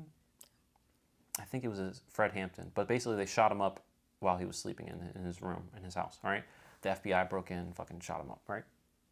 Supposedly he was in cahoots with the southern aspect of America. So Fred Hampton was, because he was a Black Panther, he obviously had like, you know, Detroit, Chicago, Philadelphia, blah, blah, blah. Like any place that had a large Black presence, he had some influence there because the Black Panthers was well known. And supposedly he was trying to get the lower class whites, so what we would consider like the Proud Boys, not necessarily KKK, because KKK was already a thing but back like then. redneck, not to The say that rednecks, term, but like the people that wave around conservative flags that aren't necessarily racist, they're just proud to be Southern, and they're proud of their heritage, and like they have no problem with Black people, but they aren't exposed to them enough, right? But they're literally just the skin-wise, they're the polar opposite of what the Black community is. They're the poor ones, are on welfare. They're not viewed the same as their racial groups that are maybe in more financial positions, right? And he was going to basically, because of how good of a speaker he was going to be able to unite the lower classes of the whole Black community and the white lower class and create something that was revolutionary. Radical, yes. And basically he was going to be able to be the messiah of classism. So they killed him so that way he wasn't able to achieve some type of unity. Anytime that there's going to be unity, it needs to be stopped. And that's why you have racism and all that other crazy shit. And that's why they'll push race all the time, because if you find a way to simply separate people, let it be by the color of their skin or the place they grew up or the place they call home or anything like that. You know, you can just separate people and you can pit them against each other, and then you can just feed into those things and distract them way easier than you need to, you know? Like, everything is so fucked. I think the problem with the whole, and again, I hate talking race just because I think it's so fucking stupid. We all believe that we're all the same creature. We're all human beings, you know? One little aspect, your skin color, is what determines something stupid like that. Okay, that's fucking stupid. But the whole idea of like historical racism and everything like that, again, it's a way to easily control the masses. If I can make this group of people feel more superior than this group of people, I can manipulate the more superior feeling group to the ego, and I can oppress the other group, like the prison compete, experiment that we were talking about earlier that you mentioned, right? If I make the guards feel superior than the prisoners, it's the book. They'll start doing things. It's funny because I bring them fucking margarine shit right back up. The butter book. Their Dr. Seuss wrote this book on butter, and there's one people that their butter. I think they used the knife. I don't know. One of them did it this way to spread it, and one of them spread it this way. Say left and right. I don't fucking remember. But it's a representation of anything you're saying. Like it's so obvious that it's not obvious because they're putting it in plain hidden sight. Mm-hmm. So like you can just go as simple as somebody coming in and putting a sign up like they said this, and now it's a whole build up of years of revolution and wars, and so it's just I feel like that happens on every scale. I feel like the whole like the experience that. We'll just use the black community as an example, right? The racial discrimination and the racial oppression that the black community has experienced just in America alone for the past 400 plus years, right, has made it so that way most people that relate to that oppression and shit like that are constantly trying to find the racist aspects of people or individuals, right? Your personal bias. Same way in the sense where if you make every guy look like they have predatory instincts all the time. Women I would assume, are constantly looking for predatory aspects or red flags in the person. And then when you're constantly looking for it, you're going to manifest it subconsciously. And then you're going to get it validated. And then you're going to falsely view something as harder. Either racist, sexist, or something like that. Even because you're constantly looking for actually manifesting Yeah, you're just trying to find something. It's kind of like when you believe something. You're going to find, if you believe like a theory, like, aliens do exist, which they definitely do. Right. But if you find a theory that you agree with, now you're going to try to find more information that validates that topic or that it's side of the topic. It's just like angel numbers and numerology and all that shit. Which like is possibly demonic. Well, these 3-letter numbers and shit like that. I mean, but like I think anything is just what you make it to be. What's your intent behind it? Like if you're seeing that and you think like, oh, I just got a confirmation, then okay, you did because you think that. If you look at it and you think, oh my god, like I'm scared, then you're gonna be fucking scared. I don't know what to tell you. But it's just really just intention. It's intention and what you're putting into that belief. We're gonna end it on this, but did you hear the recent possible bill that they're trying to pass where if you speak out against anything that the government views as like anti-American or that's like some straight 1984 shit, they're gonna basically view you as a terrorist, hit up terrorist. My boy George Orwell. George Orwell. I mean, there's just this shit is just. I mean, it's crazy to witness it. Like that's really the best I could just. If the bill that I'm speaking of passes, it would be a scary situation because next thing you know, they can just deem any type of information that they view in their own eyes as like against what they're trying to push. But that's also, I feel like that information alone, because I don't really see that being as, I'm saying this with a hopeful intent, I don't see that being feasible in this day and age to pass something like that. I mean, I say that again with hopeful intent. They pass things without our permission. But I think just by introducing it to the public that could be an idea, you're now creating a certain conscience around it of fear. You're fear mongering, even if it isn't a real thing. It's now becoming a real thing because you're bringing it from a private to a massive conscious collective agreement that they might be doing that. Okay, now we could be panicked. Okay, now let's talk about it now. So just even introducing it is going to bring some more of that into play if that's the way it's meant to go. Right. I hope that it's not. Yeah, I hope that is really not either. I mean, again, there's so many more things they could take advantage of that if something like that were to pass.